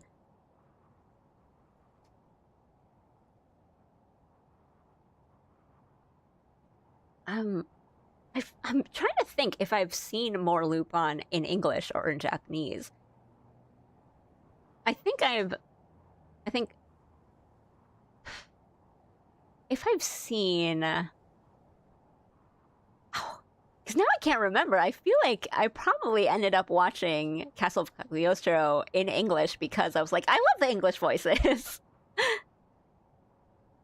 Where I've seen a lot of like Ghibli movies in kind of both English and Japanese. Like first time I've ever seen it in English, but then like they'll show it on TV every now and then, some like Ghibli movies, and I'll watch those of course in Japanese and be like, huh, that's different than what I thought.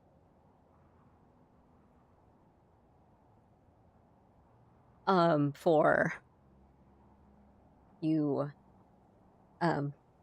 people that I guess would know him from Judgment, the voice of Japanese voice of Hell is Yagami's actor, Kimutaku.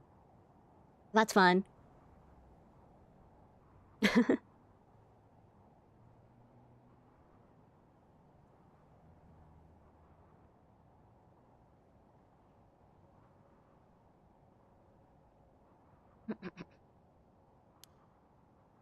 If we're going after curse stones, we should keep an eye on her too if we can. Why do you say that? Before she left, she wished us best of luck. She's got at least an inkling that we're curse bearers. That's true, she did.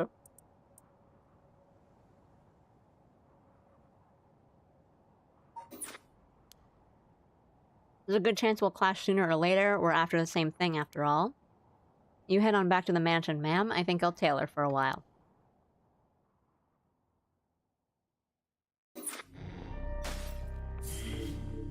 Okay, we might as well continue with Harue, and then we'll kind of go back.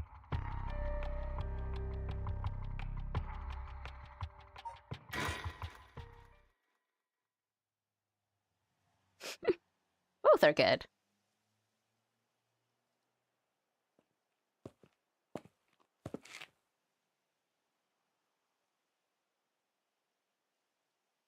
Back here again. I left Richter to continue looking for the curse bearers. So, like, it's like 3 a.m. and came home alone. No ghosts. Oh. Yeah! They all have like these little motorcycle seat things in the back. I'm like, I guess this ostrich is a motorcycle, but also a delinquent.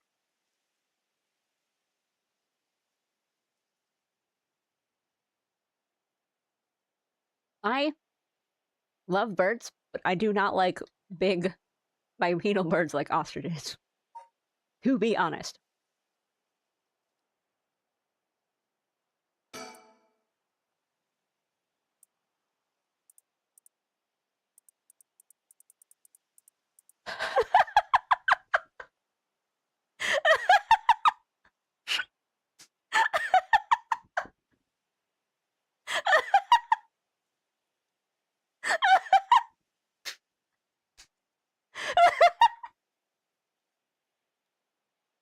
Yeah, that's amazing!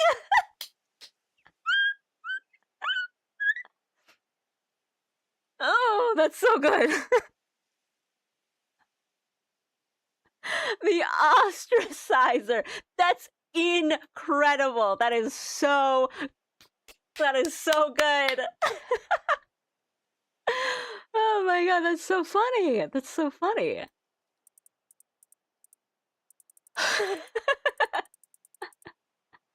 Oh, I cannot wait to get. Okay, this. Let me scroll so you can see past my head. This bird looks incredible. He's got a pomp.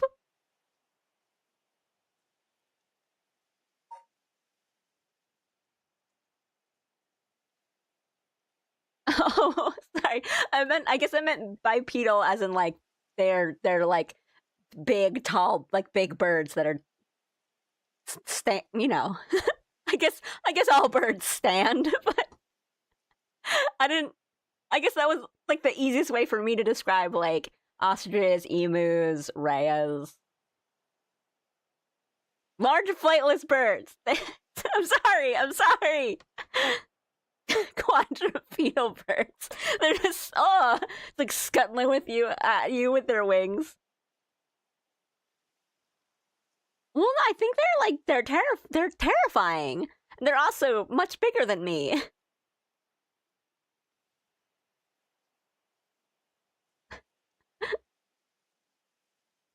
They could kick you and shatter all your bones. It gives tips. Oh yeah, like these are not the names. These are kind of just like the tips of where they're located. Oh, so these are they're all like this. These are all like the silhouettes that are just like you haven't found this one yet. But it's still really good. It's got a pomp. Flight starved.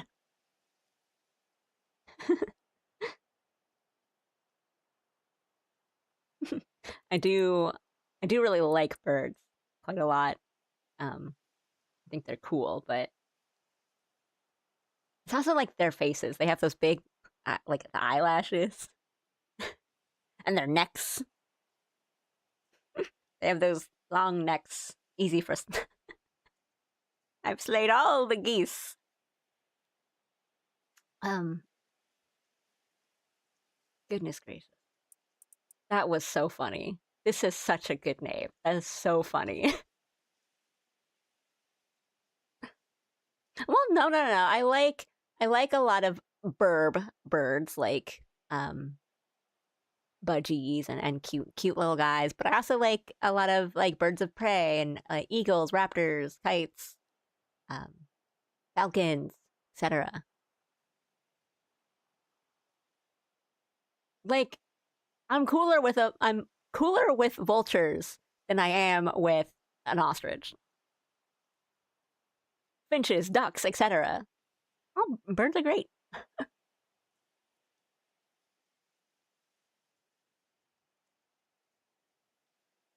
Big naked looking birds that are big enough to snap your bones. Yes, exactly.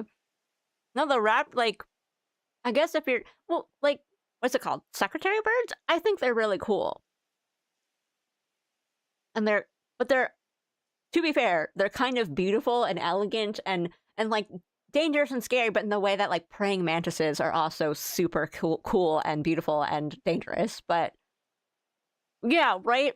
Like ostriches and emus and everything, they're just kind of like ugly. And not okay. This is just being worse, like making it worse and worse for me. I'm not saying that like, oh, bird ugly, therefore unworthy of love. It's just like they're kind of scary and they're dangerous.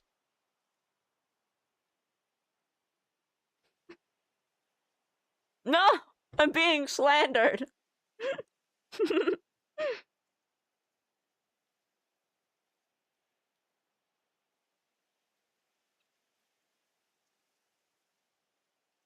Well, I like spoonbills. I think they're kind of they're kind of cute and they're funny and maybe it's kimono friends.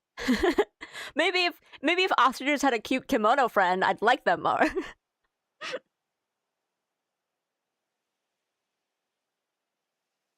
Hell yeah, ostracizing the ostracizer. Like flamingos are all right.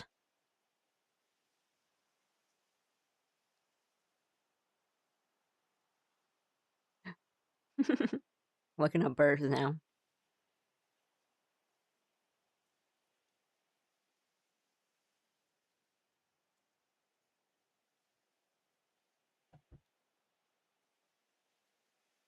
They're known for spearing their prey on the branches. I like looked up I just looked up that bird and I was like, oh, they're so cute. Like what? And then I got to the picture of, yeah, that's grizzly. Oh my god. Oh my god, no. No, I like little rodents. Oh my god, that's horrifying. That's straight up horror. Have you seen the videos where someone's ostrich on their farm gets aggressive at them and they just like grab them by their neck and just throw them in a... Yeah, what is it, Uncle Ben? Yeah, I used to watch his videos so much. Yeah, he would just like grab them because I think that's like kind of what you're supposed to do when you raise them. You like just kind of push them aside. You just have to like kind of show them that you're the boss and just kind of, yeah, grab their neck or just like push their head to the side.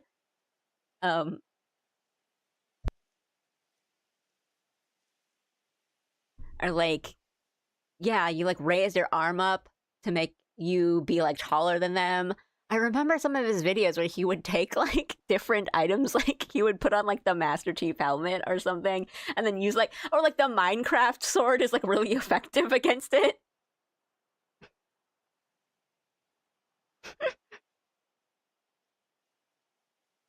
For the longest time, I thought they were just birds of prey, but they're actually just little finch-looking things that are apparently super bloodthirsty. No, no, it's okay. I'm not like traumatized from it. I just didn't expect it because I was like, oh, it's just like a cute little bird. Oh.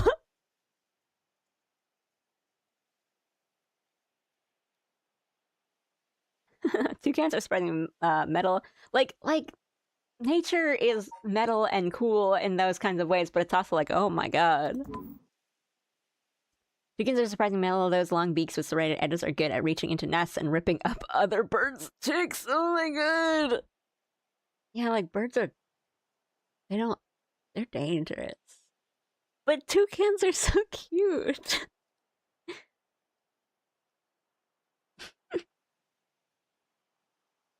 I used to have a pair of little budgies, little parakeets, and I think like pet birds, like stuff like lovebirds, budgies, parakeets, they're super cute, but the thing is they're little devils, like they're so mischievous. They will tear stuff apart and like throw, you know, like the little videos where they have a little rubber ducky or something and the bird comes and they like throw the ducky away so that you would cuddle with the bird instead. Like it's that level of a little like Kawakuma cute. Of even the cuteness is a little like destructive and dangerous.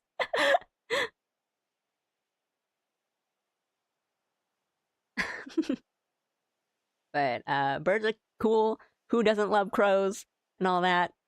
Well, when they're not outside my window at 4 in the morning having full-on conversations with each other, that's the only time. But crows are cool. Anyway, that was a good time. Okay, so we found that. We've got a check mark. I was thinking maybe he would give us something else. Crows are kind of... but they're so smart. I can hear the wind rustling in the trees. Anything else?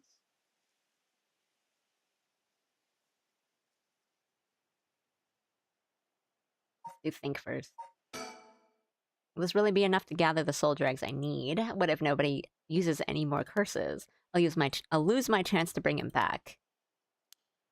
Well, some of these characters are assuming that we have like just tonight to do it. I don't remember there being like a time limit, just that a lot of activity is happening now, and it's kind of like a race because we just are thinking that every curse bearer is going after each other tonight. I wonder. The old Shigima mansion, we rebuilt it here after the Great Kanto earthquake. It always stayed the same all these years, even the war didn't touch it. I never liked it growing up. I always wanted to live somewhere more modern. I think this is all the same. Shigima Mansion was at one time a bustling place where members of the social elite mingled. 1 year ago, however, the head of the house was struck with a sudden melancholy, and ever since their mansion has stood silent as the grave.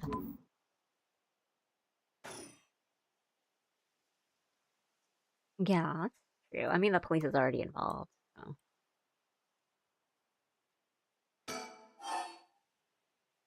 Well, let's go inside. And that's why... Oh, okay. Okay, that just ended.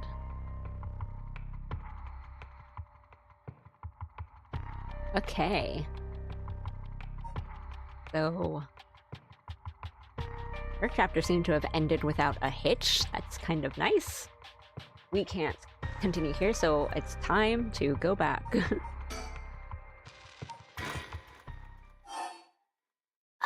They give us 2 different parts, and so that's what I was thinking, that it's like, because they give us the option to like use our curse on the teacher, but I feel like even at that time where I was like, I think it's leading us to make us believe that he's not a good, or at least a very suspicious person.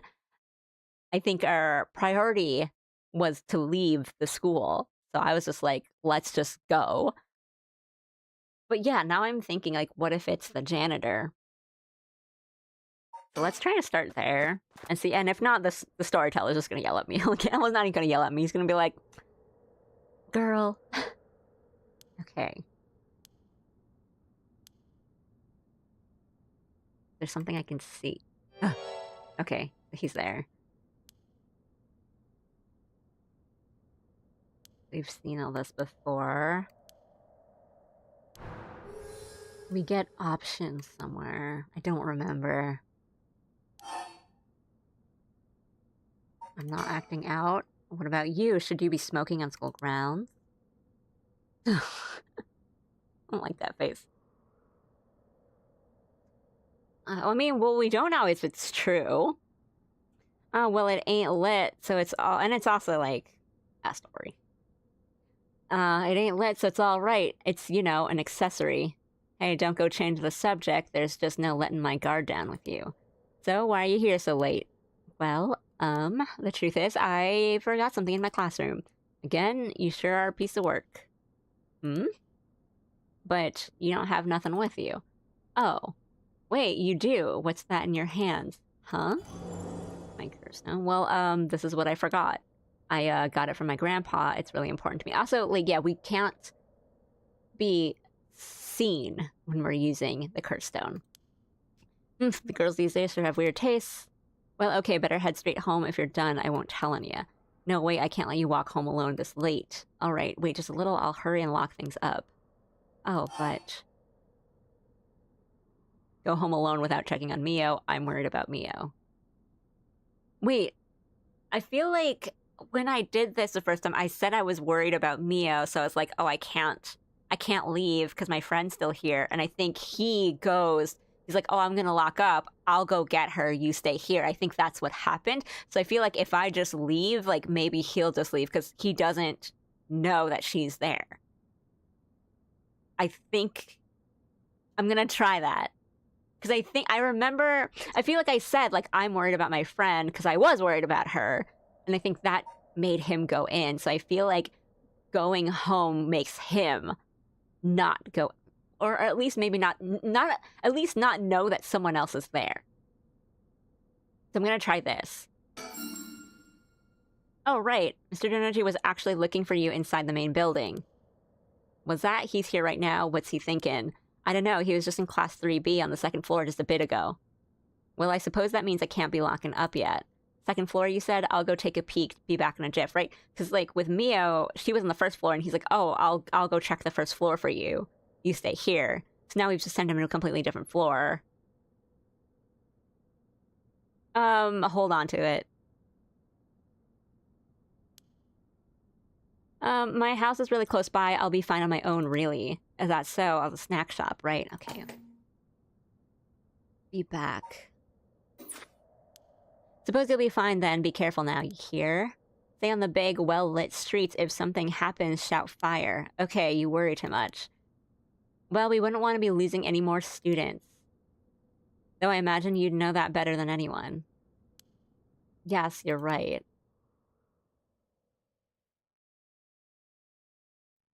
Okay. Well, that's certainly different. I don't know if it's better.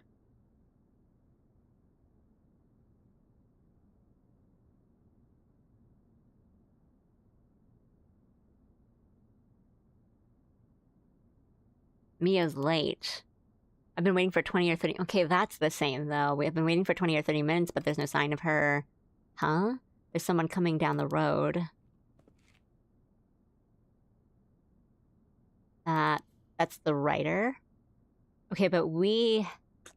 What's the timing? Because the detectives get his curse stone.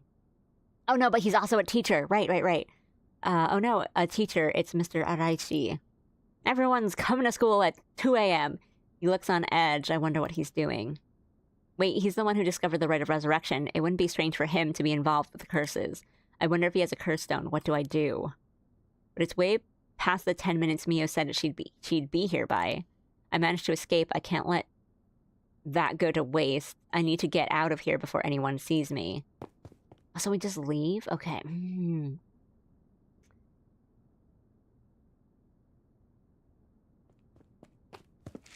Right, I guess that's true too. We don't really know how separated they are. I'm home, thank goodness. I don't think the walk has ever felt so long. Nobody will be able to use the curse once it's light outside. I need to go look for Mio as soon as it's morning. But for now, I need some rest.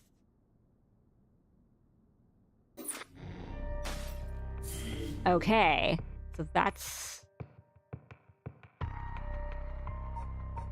what we need to do.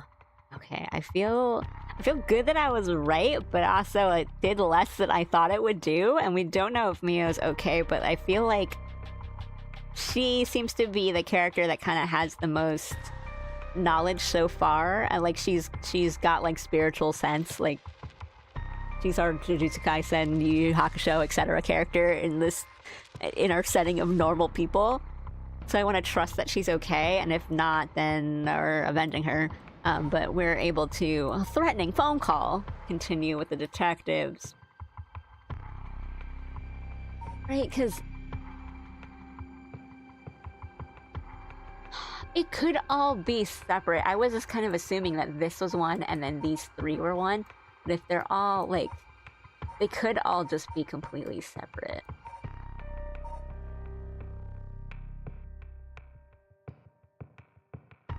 Okay, let's see what's up with the detectives. After persuading Araishi, the curse bearer of the ever-burning lantern, to give up his stone, Tsumi and Ario have obtained 3 curse stones in total. They continue their investigation of the town in search of the remaining curse bearers.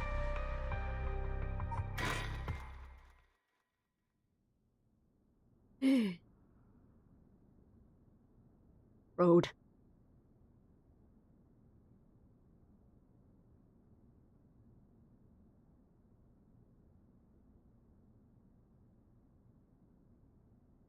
Well, with this, we'll have visited every place connected to the 7 mysteries. This is the last spot, huh? And we've got nothing to show for it. Even though every last location looks suspect from top to bottom. Maybe we came at the wrong time. There might not have been any curse bearers around. Sounds like we'll need to do another round before morning comes then. Or maybe someone's been observing our movements. What? No way. It's just a thought. Either way, we should check out this last place. Let's hope we finally get a lead.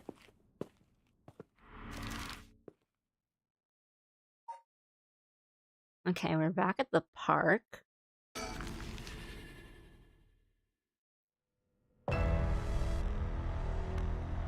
Oh.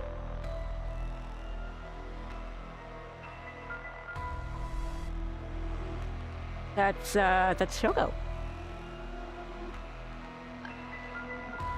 So this is like the other part of, was it the prologue?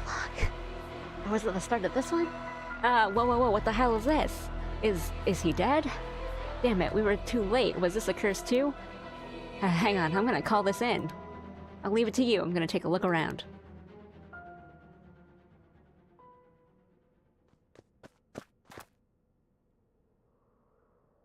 Boss, bad news. What is it? Another mysterious death was just reported in the area just now. The medical unit and forensics teams are on their way, but it'll be a while before they arrive. Ah, that is bad news, so they got someone else. Yes. So the end of the prologue, when we kind of like do it again, or...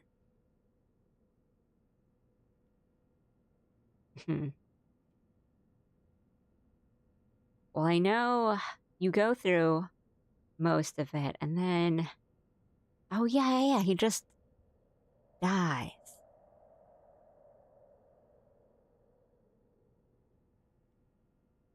Right, because there's that one branching path. And it happens to him and not Yoko. Right? You think this is the work of a curse bearer? With suspicious deaths popping up one after another, we have to assume it is. Shit, guess we'll be stuck waiting around for a while. Hanging out, okay. Looking around, are there any, like, will-o-wisps around? Huh? Boss, the phone is ringing. I was just looking around! I checked the surroundings earlier. There was no signs of a curse bearer or any curse echoes around. The ringing of the phone is the only sound cutting through the quiet part. Let me look around first. He seems distracted by the phone. Boss, the phone! What about it? It's ringing! It sure is! Aren't you gonna pick it up? Why would I? Why wouldn't you? It's super suspicious. A young man in his 20s killed in cold blood. He's definitely dead, but I can't quite discern the cause from what I've seen. There are no obvious external wounds, but what is that leaking from his mouth? Water? Okay, so if it is... Because we've seen... When we did the prologue and we saw, like, the corpses, I was like, I can't tell right now if this is, like... You know, they just died and it's, like, saliva and it's gross and they're... You know, they suffocated and it's just, like, saliva and all that, or if it's actually, like, their lungs were just filled up with water. And so I was thinking, like, if it's by drowning, then it's probably... They just get, like, their lungs just magically fill up with water, and I think this is, like, just confirming it, that's nice. I'm glad they did that. Okay, fine. Go answer the phone. Ooh, we can wait a little long. Oh, wait, that's probably just, like, don't answer yet. You go through, his friend dies, which splits into the sociopath route. You reach the end of that, go back before she died, snap her out of it, and then he gets to go home, and he stays, and then we find him dead. Yes, okay, thank you. You know how it is.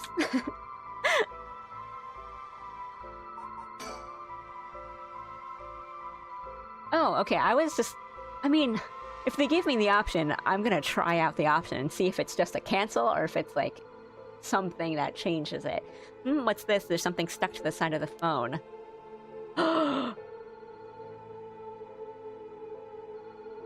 That's so good! Come on, boss, that's not what we're supposed to be searching for. No, it is! I wonder what the tip for that was. Was it just like, look at the phone? That's really interesting. I feel like I won't be having too hard of a time finding these guys because I just kind of try everything when I play a game like this. Hella cannot. Not bad, not as good as the Ostracizer. But look at this guy! Incorrect. The most important one.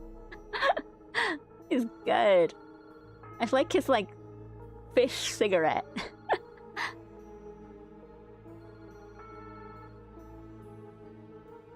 I feel like Pelicant would have been better, but maybe that's taken by something. Still good. He's great. I really like his art. It's really good. I wonder if the second game has this. I'll probably end up picking the second game up because, like, I'm really enjoying this. I'm really enjoying this.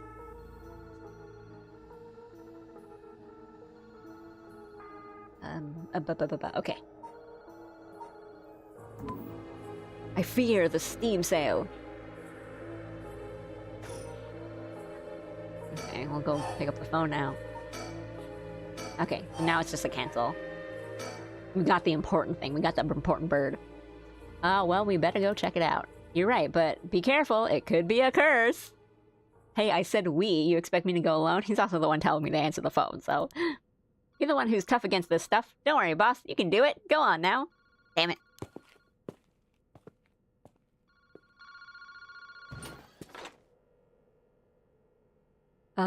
Hello? Kinshimori Park phone booth? Evening. Detective Tsutsumi, how are things looking out there? Who is this? Wahahaha! I finally got him! The real deal! Detective Tetsuo Tsutsumi himself! Oh wait, that's Chief Inspector Tsutsumi now, isn't it? You've come a long way since we last met. I asked you to identify yourself. Man, have you forgotten already after all the time we spent together? What a time that was. As I recall, I gave you quite the runaround. Wait, is this... Fumichika Nejima? What? Did you say Fumichika Nejima? Like the one from the Nejima murders? Ding ding ding, you got it. I had a feeling that the great Chief Tsutsumi would remember me. I spent 20 long years in a cell thanks to you. That shit was not easy. You caught people up! You should be thanking me. Should have given you plenty of time to think and atone for your sins. Wahaha, that it did. I've repented. My conscience is clean as a whistle. Bullshit. 20 years in prison doesn't even begin to make up for the shit you did. I don't know about that. After all, the justice system was gracious enough to grant me parole. What? If this is the real Fumichika Nejima, he must have still have a grudge against me for arresting him. So is this payback? Damn it.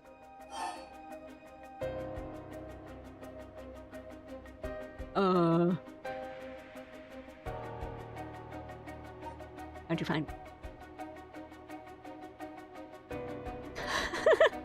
they're just Sam and Max. Well, I feel like it's... I feel like if I think he's holding a grudge, I feel like that's kind of it. Whereas I don't know how he would know where I am.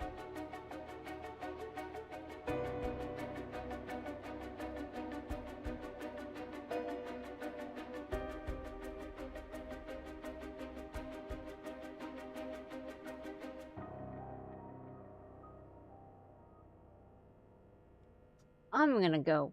How'd you find me? How do you know where I am? Wahaha, that's my favorite part. The sound of confusion in your voice. It's to die for. This is delicious. I can't get enough. I'm not telling you shit. Have fun racking your tiny little brain for it. Wahahaha. Okay, what if I just click it again? I guess I could give you a little hint. I'm just playing the game here. Go on. Well, you see, I have the one-sided read. Huh? Tsutsumi, you have the Evergreen Beach, no? Nejima! You're a curse bearer? Does my curse stone work over the phone? He's talking to me. You're using the power of the curse! Indeed, and what a peculiar curse it is. But that's where my hints end, wahahaha! God damn it, the curse echo couldn't have fallen into worse hands! Okay, what's your goal? What is your goal? Now, you gotta understand. I've repented, seen the light, I've been a good boy since I was granted parole. I even got myself a job. I've been real serious about walking the right path. Well, that's very nice, keep it up. But it was no good. When the opportunity arose, it was impossible to hold myself back. I knew I had to give you a little token of thanks, or I'd never truly be able to have a fresh start. You get what I'm saying? I've repented, and to show you, I will murder someone. No thanks, I don't need anything. No need to do all that for me, just try to live a quiet life.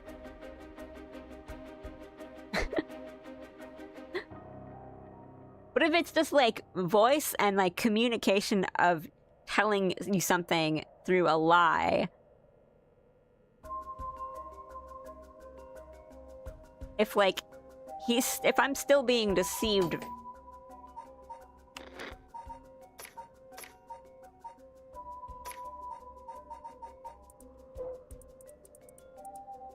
one who tries to mislead the curse bearer with false statements, it's not like I need to hear it. Like, if I'm talking to someone and they're still deceiving me, even if it's through a phone, does that work? In the way that, I mean, with the foot one, it was like, oh, you need to hear the voice, and then if I just am deaf to the voice, or like if one was deaf and couldn't hear at all, then like it didn't work because I couldn't hear it. So it wouldn't work that way.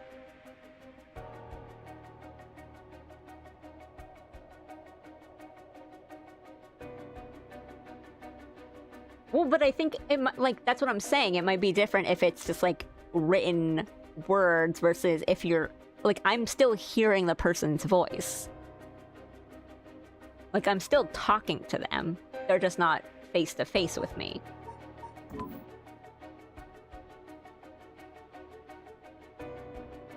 So like I guess in that way then if you knew, then you could just communicate with him just by writing stuff down and like passing over a note. Like you could say whatever you want without it being like you're lying to him because you're just writing things down.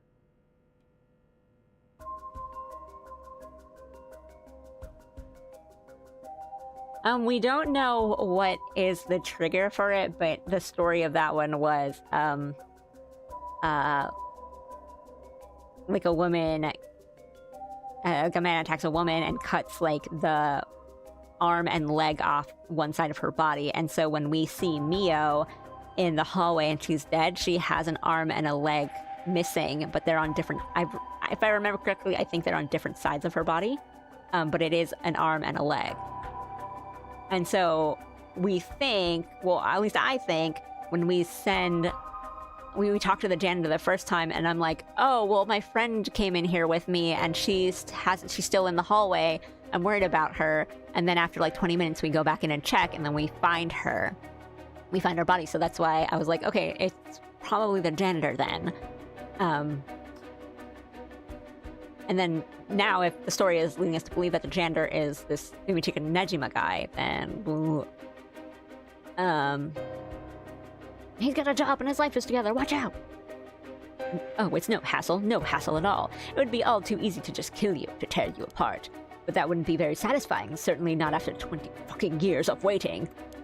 That's a long time to nurture a grudge. You fucking bet it is. I let it gnaw at me, grow inside of me. I thought of nothing else. All that time I played model prisoner, endured the harassment all those asshole guards threw at me. You chopped people up, and I did it all for you, Tsutsumi, so please just accept my deepest and most sincere feelings. Sorry, but I'm afraid I don't feel the same way about you. Shut the fuck up. No, I'm saying bad words on stream. That attitude of yours is why I'm saving you for last. What are you planning? Whatever it is, bring it on. I'm not running away. I just told you I'm not coming for you yet. Pay attention when people talk, shithead. You see, this time I want to see you on your knees, weeping in despair, begging me for mercy. Well, oh no, I'm so sorry, dear Nejima. Please forgive me. I won't do it again. Dude, I love this guy. Shut the fuck up! This is exactly why I've always hated you so fucking much! It was worth a shot.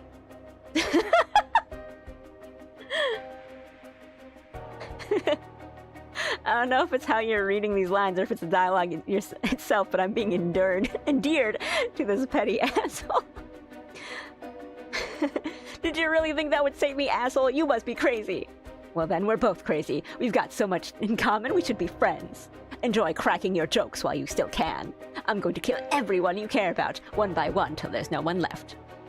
Sorry to disappoint, but I'm a lone wolf. I don't have anyone like that in my life.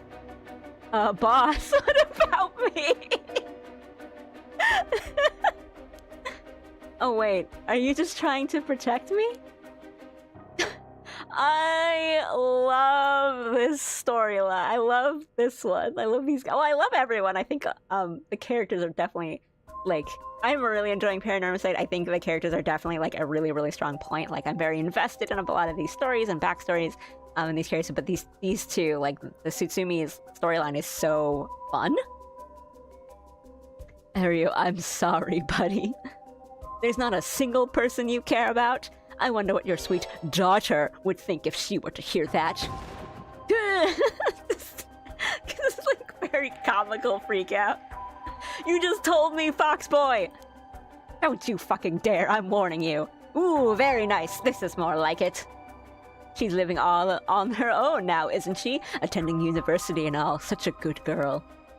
Oh my, don't tell me that she just happens to live in Honjo. What? She does? No, forget it. This isn't funny, asshole. I'm gonna find you and make you pay. Ah, I love it. Keep going. I want to hear you lose your mind. It's music to my ears. Ah, fuck you!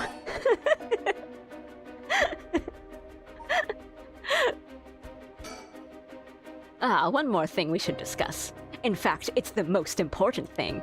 Did you find that mockingbird on the side of the phone? Pretty cool, huh?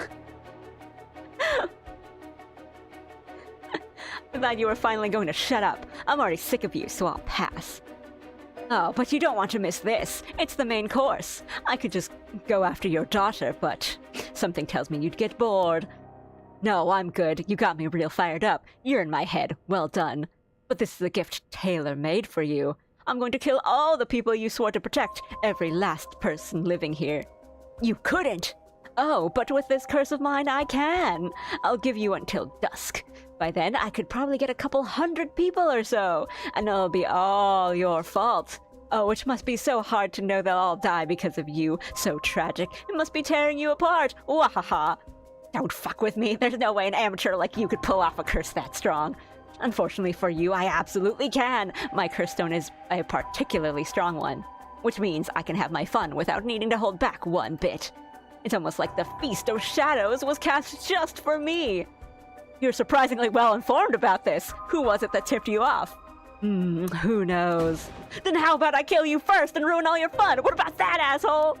Idiot! You'd think I'd call it off just because you were dead? There's no running away for you. Gah.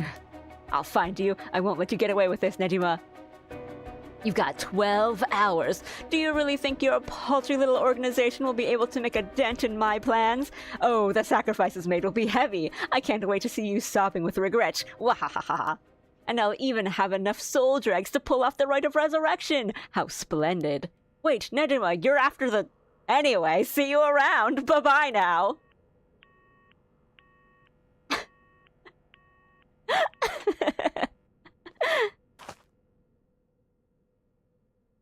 Have you heard of the critically acclaimed MMORPG Final Fantasy XIV? With an expanded free trial, you can play through the entirety of Realm Reborn and the award-winning Heavensward and thrilling Stormblood expansions up to level 70 for free, with no restrictions on playtime. Fuck you, I play WoW. Boss, I've heard Guild Wars is pretty fun too.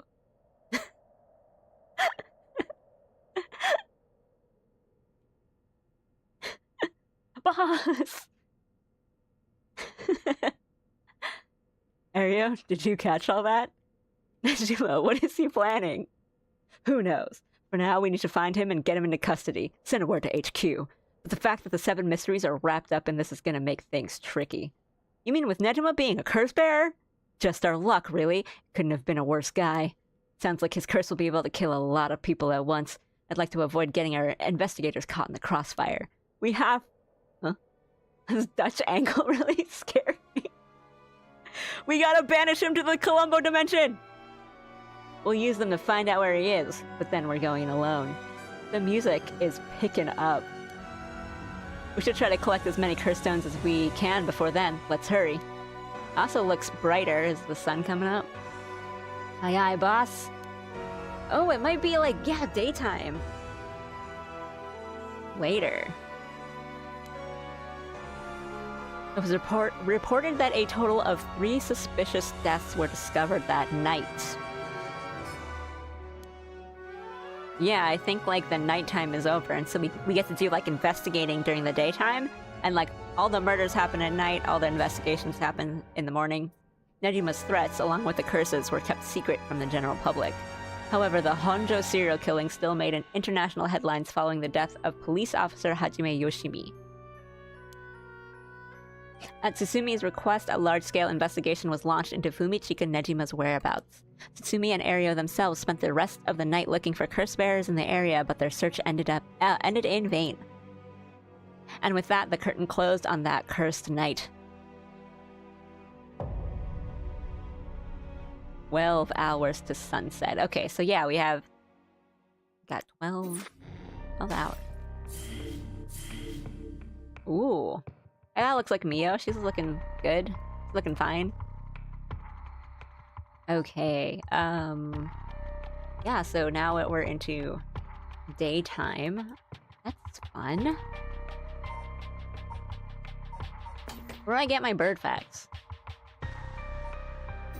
Let's do... Like, I want to start and see what's going on with the daytime stuff, so I think maybe we can do, like, one more scene. Hopefully that won't take too long. I want to continue with the detectives. They're fun. But it looks like Mio's okay, hopefully. Sorting things out. Hajime Yoshimi's death, Nejima's threats of mass murder, the problems just pile up, putting the detective's goal of collecting all the curse stones in jeopardy. Tsutsumi leaves the area to handle the investigation while he catches a quick break. 9 a.m. Got some sleep, I think.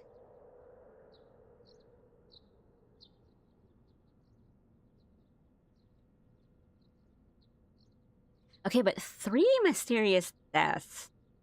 I guess we find Shogo, but I don't think anyone... If we assume that Mio didn't die there in the school, then we've only really seen one. I think. Because we just take the curse stones from everyone in this line, and then we kind of just run away in Yako's, and with Haruo and Richter, we just kind of find out that others have been losing their curse stones one way or another. Oh, right. The author did, I guess, kill someone. You're right, we don't know if the people that we've gotten the stone, like, no, we know if the people that we've gotten the stones from have killed someone. Right, okay.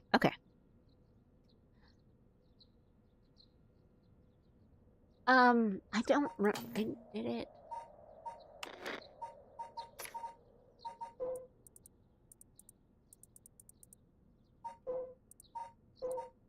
Oh, we don't have our, like, item thing, so I can't see how many, like, dregs we have.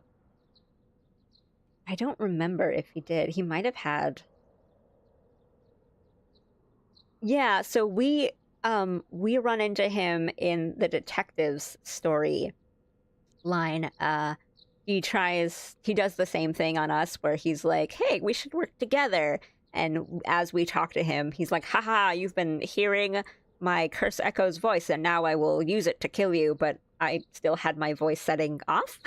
So I did not hear it. And Ario kind of, like, jumps him, because we tell Ario to, like, leave, like, don't listen to this. Then he comes back, pins him to the ground, and we take his stone. So we have it. I don't remember if he killed anyone with it. Because I think he was after people specifically who were curse bearers. Yeah, I can't remember. I feel like almost no, because I think us, you, me, etc., would have noted, like, oh, there was more soul dregs on his stone. So he probably killed some, because when we take the authors, we're like, hey, this guy killed someone. So I feel like if he didn't, I feel like if we don't remember saying it, I don't think we've noticed, is what I'm thinking. That's one. I think it is one that we don't have accounted for. If there's 3 deaths. Sorry for the wait, boss, but I get an achievement for 10 hours. Sorry for the wait, boss, but I managed to gather some information. Took you long enough. Forensics has finished their investigation and the body's been carried away. That said, we're still closing the park to the public, at least for the time being. This place was really giving me the creeps last night, but it looks pretty normal now with the sun out. Yeah, ghosts are allergic to sun. Also, I definitely thought there were, like, leaves on the trees last night, like... Actually, I don't know what month it is, this game. I don't remember if they've told us. Oh, no, that's a bird. That's a bird sticker. We definitely gotta look at that. Oh, we have move now. We can move around. Got ourselves quite the mess. Strange deaths popping up all over the place that may or may not have something to do with the curses. We also need to keep looking into Yoshimi and Nejima. For now, we'd better start following up on the few leads we've got. Guess I'd better see what Arios found out. The detective has 3 stones, but I think I'm just... Like, I think... Yeah, I wonder, because I have them. They're in my possession, but I guess I don't have the curse echo. Like, I'm not hearing them. I don't know if it's because I already have the one that I started out with. Oh, let's look at it. Whoa!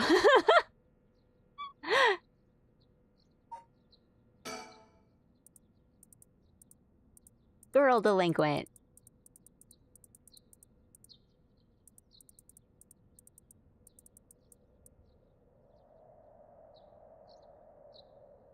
Swanelope Swoost. I don't get the... I assume this is a reference, maybe, but I don't know to what. Unless it is just a name. Guess what?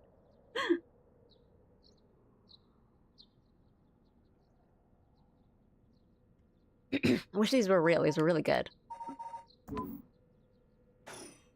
Okay, I need to hydrate.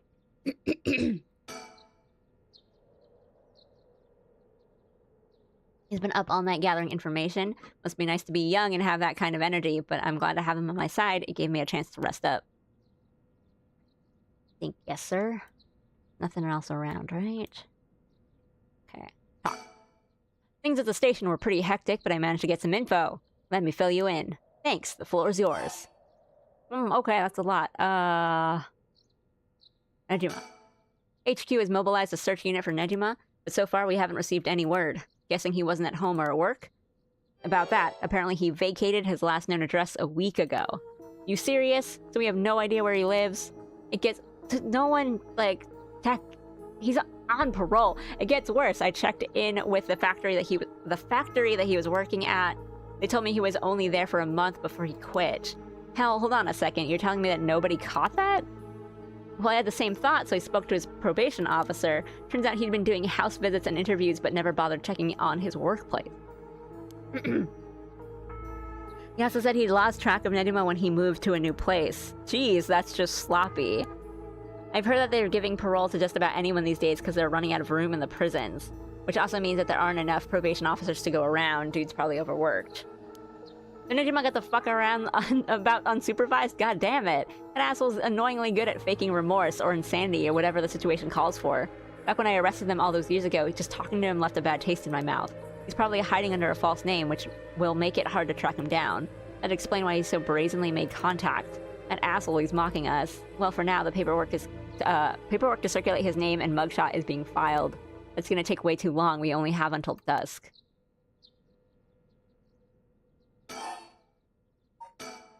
Speaking of Nejima, yeah. Did you manage to reach your daughter? It'd be best to put her into protective custody as soon as possible. Not yet. I can't reach her. They called, but she's not picking up. Wasn't home when they went to the house either.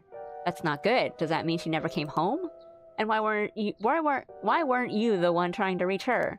Shut up. I don't have her contact info, alright? Damn, she really doesn't trust you, huh? Either way, I told her mother that it was an emergency and that we'd send an officer to find her and get her to safety. She was real reluctant, but I got her to agree. I guess that explains why you got divorced. But if you, her former father, can't find her, how the hell did Nejima do it? Former, huh? That cuts deep. Yikes, sorry, it just kinda slipped out. Anyway, I suspect this has something to do with his curse echo. Back on topic already, huh? He said his curse could kill a lot of people in a short time. It may even allow him to act from a distance. Right? Maybe he just needs, like, information. I see. The one-sided read. What was that story about again? Something about a man stalking a woman who goes insane and chops her up. Ah, right. One of the more gruesome of the 7 mysteries. Any more? As for Nejima's whereabouts, all we can do is throw more people at it until we find something. I'll check in with HQ frequently to see if we've got any updates. What about our boy? I asked around Sumida's Community Safety Bureau, where Yoshimi was stationed. It seemed like he was investigating the apparent suicide of a girl named Michio Shiraichi. Yeah, I heard about that. He was trying to determine whether it really was a suicide, looking into the height of the building, the force of the impact, her wounds, all that. He must have suspected some kind of foul play because he ordered a full investigation. But it had already been deemed a suicide and his superiors told him not to go stirring things up. Huh, what was the evidence? Well, according to the report I found on his desk last night, the body was found at the foot of a building a ways away from the road. There was no evidence of vehicular collision, so it was ruled a suicide, but he thought there was more to it? Yes, a truck or other flat-faced vehicle traveling at high speeds could have inflicted similar damage. In other words, sometimes a traffic accident can look an awful lot like a fall. So there's a chance that this wasn't a suicide. But what a terrible way to go. There was no brake marks on the road, meaning it would have been a hit and run. The vehicle would have hit her without slowing down at all. This is turning into quite the grisly case. The vehicle couldn't have come out from a collision like that unscathed. Exactly, so I asked the traffic bureau to keep an eye out for any vehicles with frontal damage. But I haven't heard back from them yet. I don't think they're looking very hard. So we've got no proof. Hello! That said, if it was a traffic accident rather than a suicide, it's possible that someone silenced Yoshimi because he was on the verge of discovering the truth. That's true, and these are all quite, like, wrapped within each other. All these stories now. That's true. You think the driver is the one who did him in? Not quite. Yoshimi had already talked to forensics and the traffic bureau, right? His death wouldn't have covered things up. You're right on that, right? Even if the suicide was a cover-up for a hit and run, that doesn't seem like enough reason to kill a cop. Oh, that's right. Unrelated, but I got something else, too. I managed to get a hold of Michio Shiraishi's address. Yoshimi went there a bunch over the course of his investigation. Might be a good idea for us to drop by, too. Good thinking. Hopefully that'll give us some more leads. Alright, let's move on to the next topic. I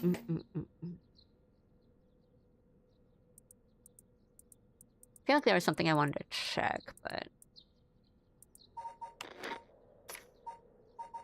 what are the ones we don't have accounted for yet? That's ours. Well, the Whispering Canal is just like the canal takes back the fish, but that's like, you drown people. So there's still...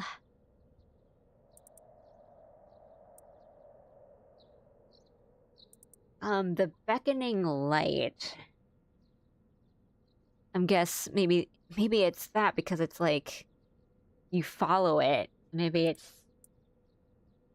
someone like let her out.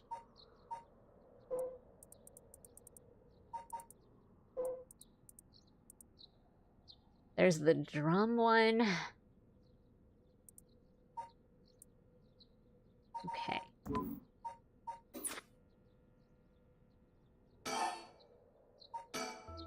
Remember the girl Yoshimi met with, remember the girl Yoshimi met with, the day he died when he told me Okuda?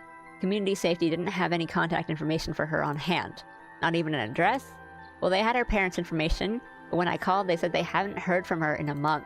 Lots of family issues from the sound of it. They even said they didn't want to do anything with her anymore. That said, she still goes to school once in a while, so we might be able to find her there. Not sure we really have the time for a stakeout right now, but she could be a key witness. Can't we have community safety track her down for us? We can ask, but it might be tricky to get it done today. For starters, Komagata High School is closed today. Really? Was there more to it? You could say that. I'll explain more later. Alright, but if it's not something we can do today, we might have to forget about it. Let's move on then. Oops. Okay, the school's closed. I got some information about Yoshimi's fiancé from Community Safety. Okay, so I was definitely wrong. I thought it was, Harue first, but it's not. Her name is Mayu Chozawa, 27 years old. She works as a beautician in the area. Look, I even managed to get a picture of her. She sure is a beauty. But... oh boy, here it comes. But what? Community Safety hasn't been able to contact her since Yoshimi died, not by phone or at her house. In other words, no response. Dead silence. There it is. Can't things just be easy for once? Oh, she is pretty. Mayu Shozawa. Mayu is a beautician and the fiancé of Hajime Yoshimi, a police officer with the Sumida Police Department. Mayu's current whereabouts remain unknown.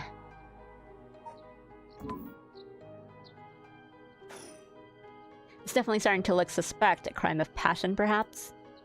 It's fairly common for people to be killed by a lover or a spouse, but Yoshimi was well liked and they'd been together for over 10 years. You never know, things could be different behind closed doors. I guess so. But we'll have to consider the opposite scenario too. It could be that the same person who was out for Yoshimi is after his fiancée as well. She could be in danger. You're right. Either way, she's important to the case. HQ already has people looking for her. We'll know as soon as she's found.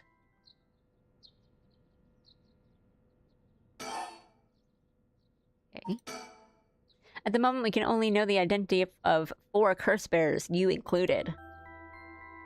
Yutaro Namigaki had the foot-washing mansion, and Hideki Araishi had the ever-burning lantern. We've got both of their curse stones.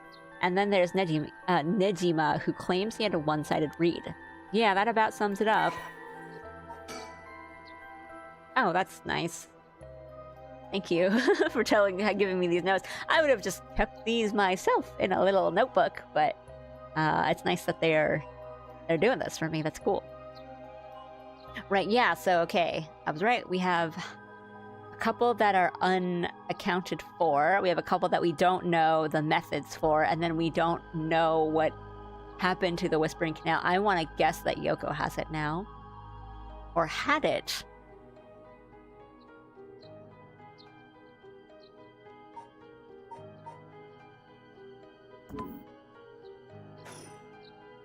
We better figure out who the remaining 5 are quick. How should we go about looking for them? There's no point in searching blindly without a lead. Let's focus on other things for now. Tracking down Nejima may lead us to the other curse bearers too. Either way, he should be our top priority. He could do some real damage if we don't get him. I also want to look a little more into Yoshimi. I got a feeling there's some connection there. Aye aye, boss. Sounds like we've got our work cut out for us. Right, and then when we find Yoshimi, he is... like, there's nothing that we can see external that's like he wasn't, like, cut into pieces, he wasn't, like, burned or anything. And the only thing that they saw was he had, like, acute heart failure, so, like, maybe a heart attack or something. There wasn't anything kind of obvious about, like, that's probably a curse. He didn't have, like, water coming out of his mouth or anything, so... A total of 3 mysterious deaths were confirmed in the area, including the one in this park. So let's start with that one, the young man we found here. He's been identified as Shogo Okie, 25 years old, a regular old office worker who worked around here. He died of asphyxiation due to water in the lungs. He drowned. He drowned in the middle of a park? That's not possible. It's got to be a curse we're dealing with here. About that, boss. Isn't this park associated with one of those 7 mysteries, too?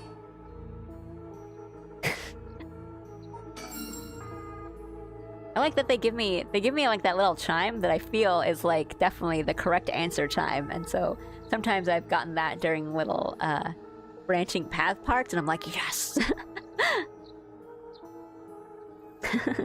Good night. If so, I will probably end soon. Maybe not even finish this chapter, but if I find a good place, like maybe after we're talking with Aereo here, I might leave it there for now. Because my jaw is getting tired from so much reading. Like, I can feel it. That's right, the Whispering Canal. It does seem like there'd be a link between a canal and death by drowning, don't you think? Sharp thinking, Aereo. You're starting to get the hang of this. So let's assume they're related. What's next? Before that, the body of a woman was found behind a residential complex in Kamezawa. Okay. The victim has been identified as Kawako Hayashi. Kawako Hayashi, 29 years old. She was an office worker who lived on her own in the area. As for the cause of death, well, yes.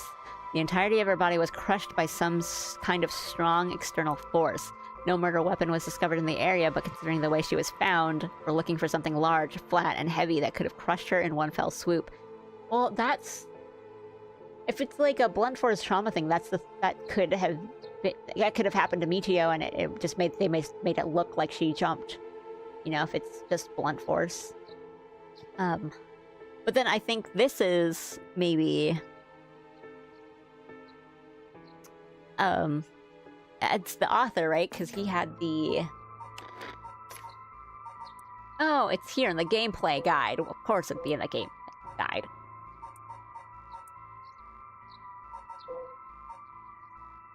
Right? Well, the ever-burning lantern. No, that one's a disembowelment. Okay, no, that one, we have that. That's unaccounted for.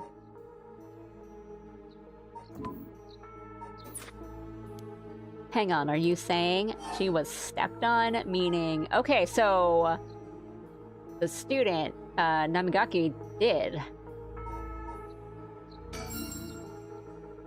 Exactly, crushing is the foot-washing mansion's modus operandi, okay. The place the body was discovered in is also known to be related to the 7 mysteries. So that was a residential body of a woman, 29 years old office worker. And those are students. I don't know if they would, like, know her or anything. They would just do it.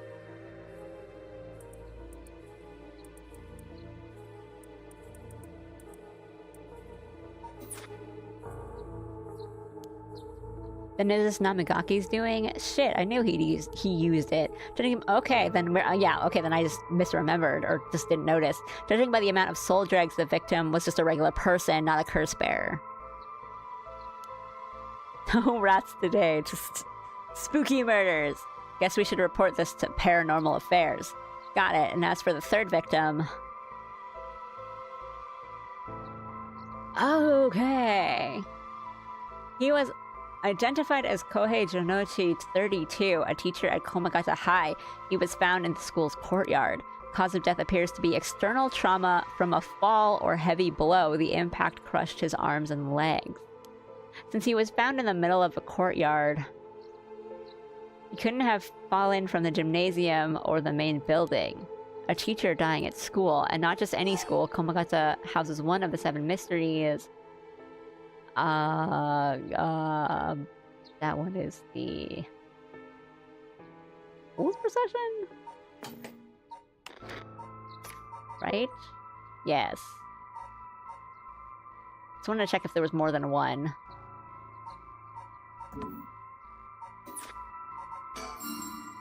Right, it's where the Fool's Procession is supposed to be. It's too big of a coincidence. We can't rule out the possibility that this death was also the work of a curse. Oh, so that's why the school's closed. That's right.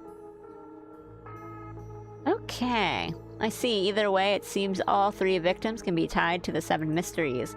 There's probably a curse bearer at the center of it all, pulling the strings. But you've got a point. All these strange deaths do point in one direction. That's right, and Hajime's case wasn't all that different either. He also died of mysterious causes in a place connected to the 7 mysteries. Well, his, like... There's kind of these subtle lines on his face that kind of look like veins, and there's like this one line here that is probably, you know, like a mark of saliva or something. I don't think it doesn't seem as much as the drownings that we've seen from the canal curse, but right, because I can't, like, it could just also be as suffocation, but I guess we still don't know, like, how he died, really. And then, like, in the middle of the park, too. Like, who did he meet? Problem is that the timing doesn't match up. It was, like, before, too. He died before the curses were activated. Could he have been hit by a different curse, one that doesn't have anything to do with the 7 mysteries? That's a thought, but...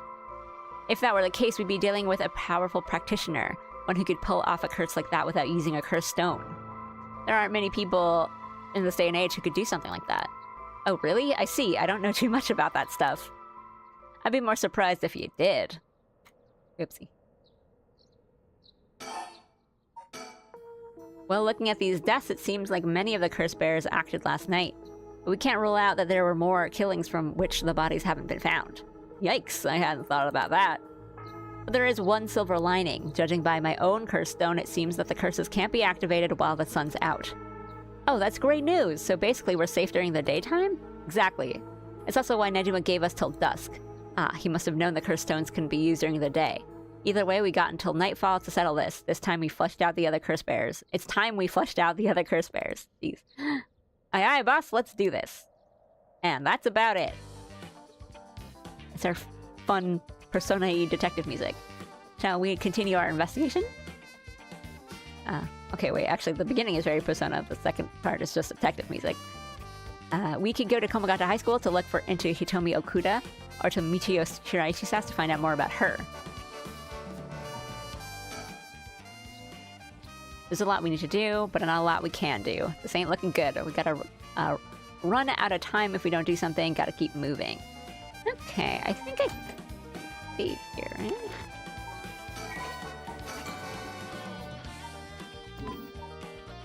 Yay! Okay. I will call it there because I am so tired from reading. I feel like I physically can't speak more soon.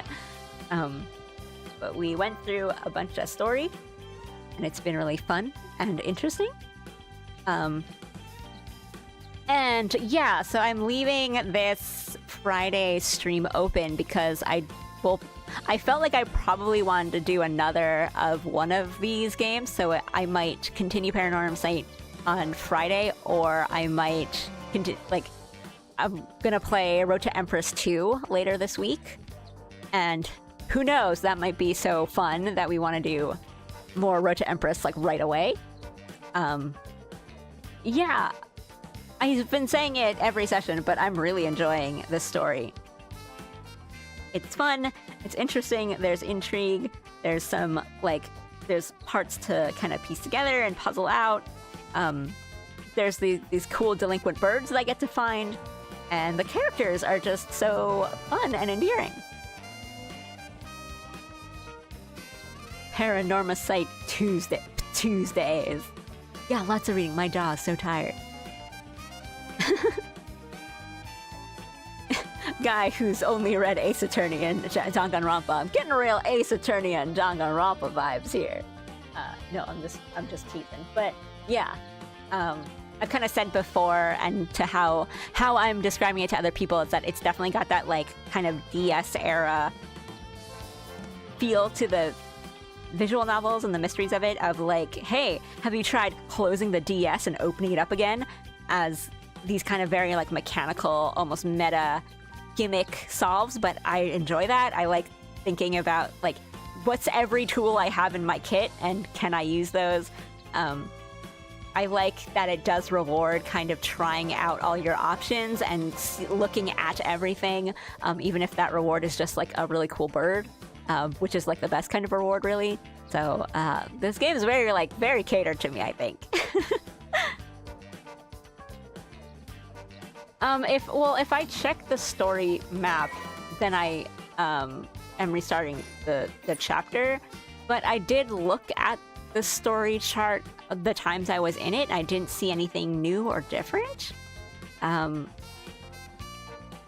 I don't know if I need to activate it, or if I need to find 5 before it opens up or anything, but I will keep an eye out for it because I'm very invested in these mystery birds. But yeah, no, it's a really good time. It's really fun. And I love games like this, so again, if you guys are enjoying this, that's a great sign for me, because then I can just keep playing games like this on stream and not worry about oh, are they gonna get tired of me reading stories to them? It's also nice because I know it's nighttime for you guys, so audiobook alley hour, a good time. And I know also some people have said oh, I'm always interested in these kinds of stories, but I'm a scaredy cat, so I don't like to play them myself, and so watching another scaredy cat do them is fun and good. Yeah, let me check my...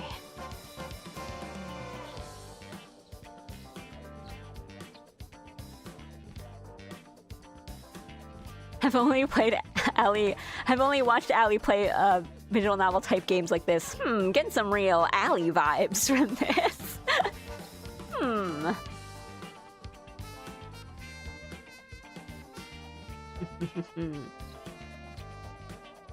Let me see.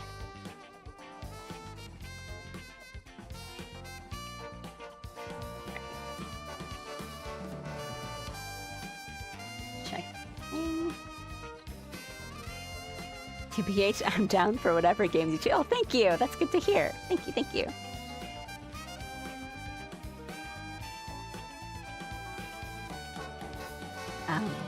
Because right, there are definitely some other... I've got other games that's on my list that I want to play that aren't like this, but a lot of them are going to be...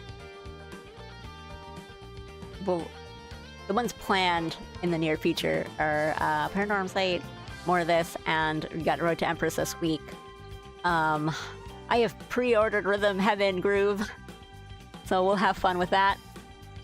I've also pre-ordered Splatoon Raiders, so we're gonna have fun with that.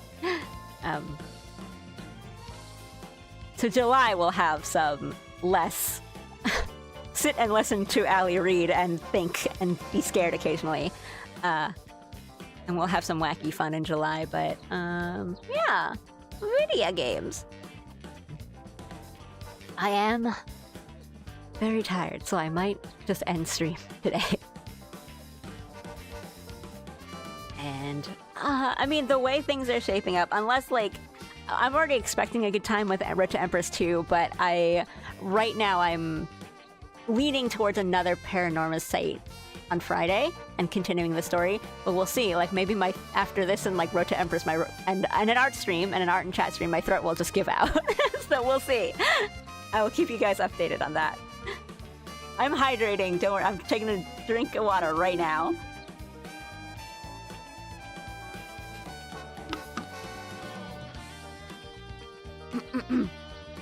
If you ever want to do a silent stream, I would 100% watch.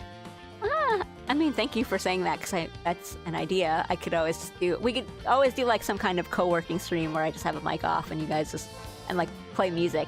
It'll probably just be like a Twitch only, because then I could just play different kinds of music. Yeah, like some kind of co-working stream would be cool to do.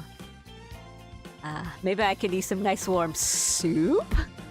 Dun dun dun! I'm excited, it'll be fun. I gotta go marry the hot one. The one I like more, that I definitely chose. But, yeah, I am... Hot Prince, Hot Prince!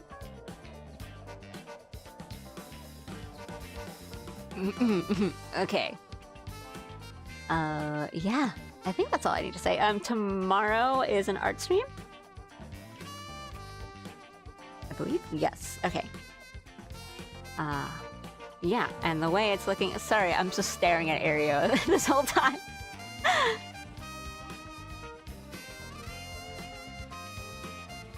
Hey, I can live in my FMV fantasy world where he's crazy hot.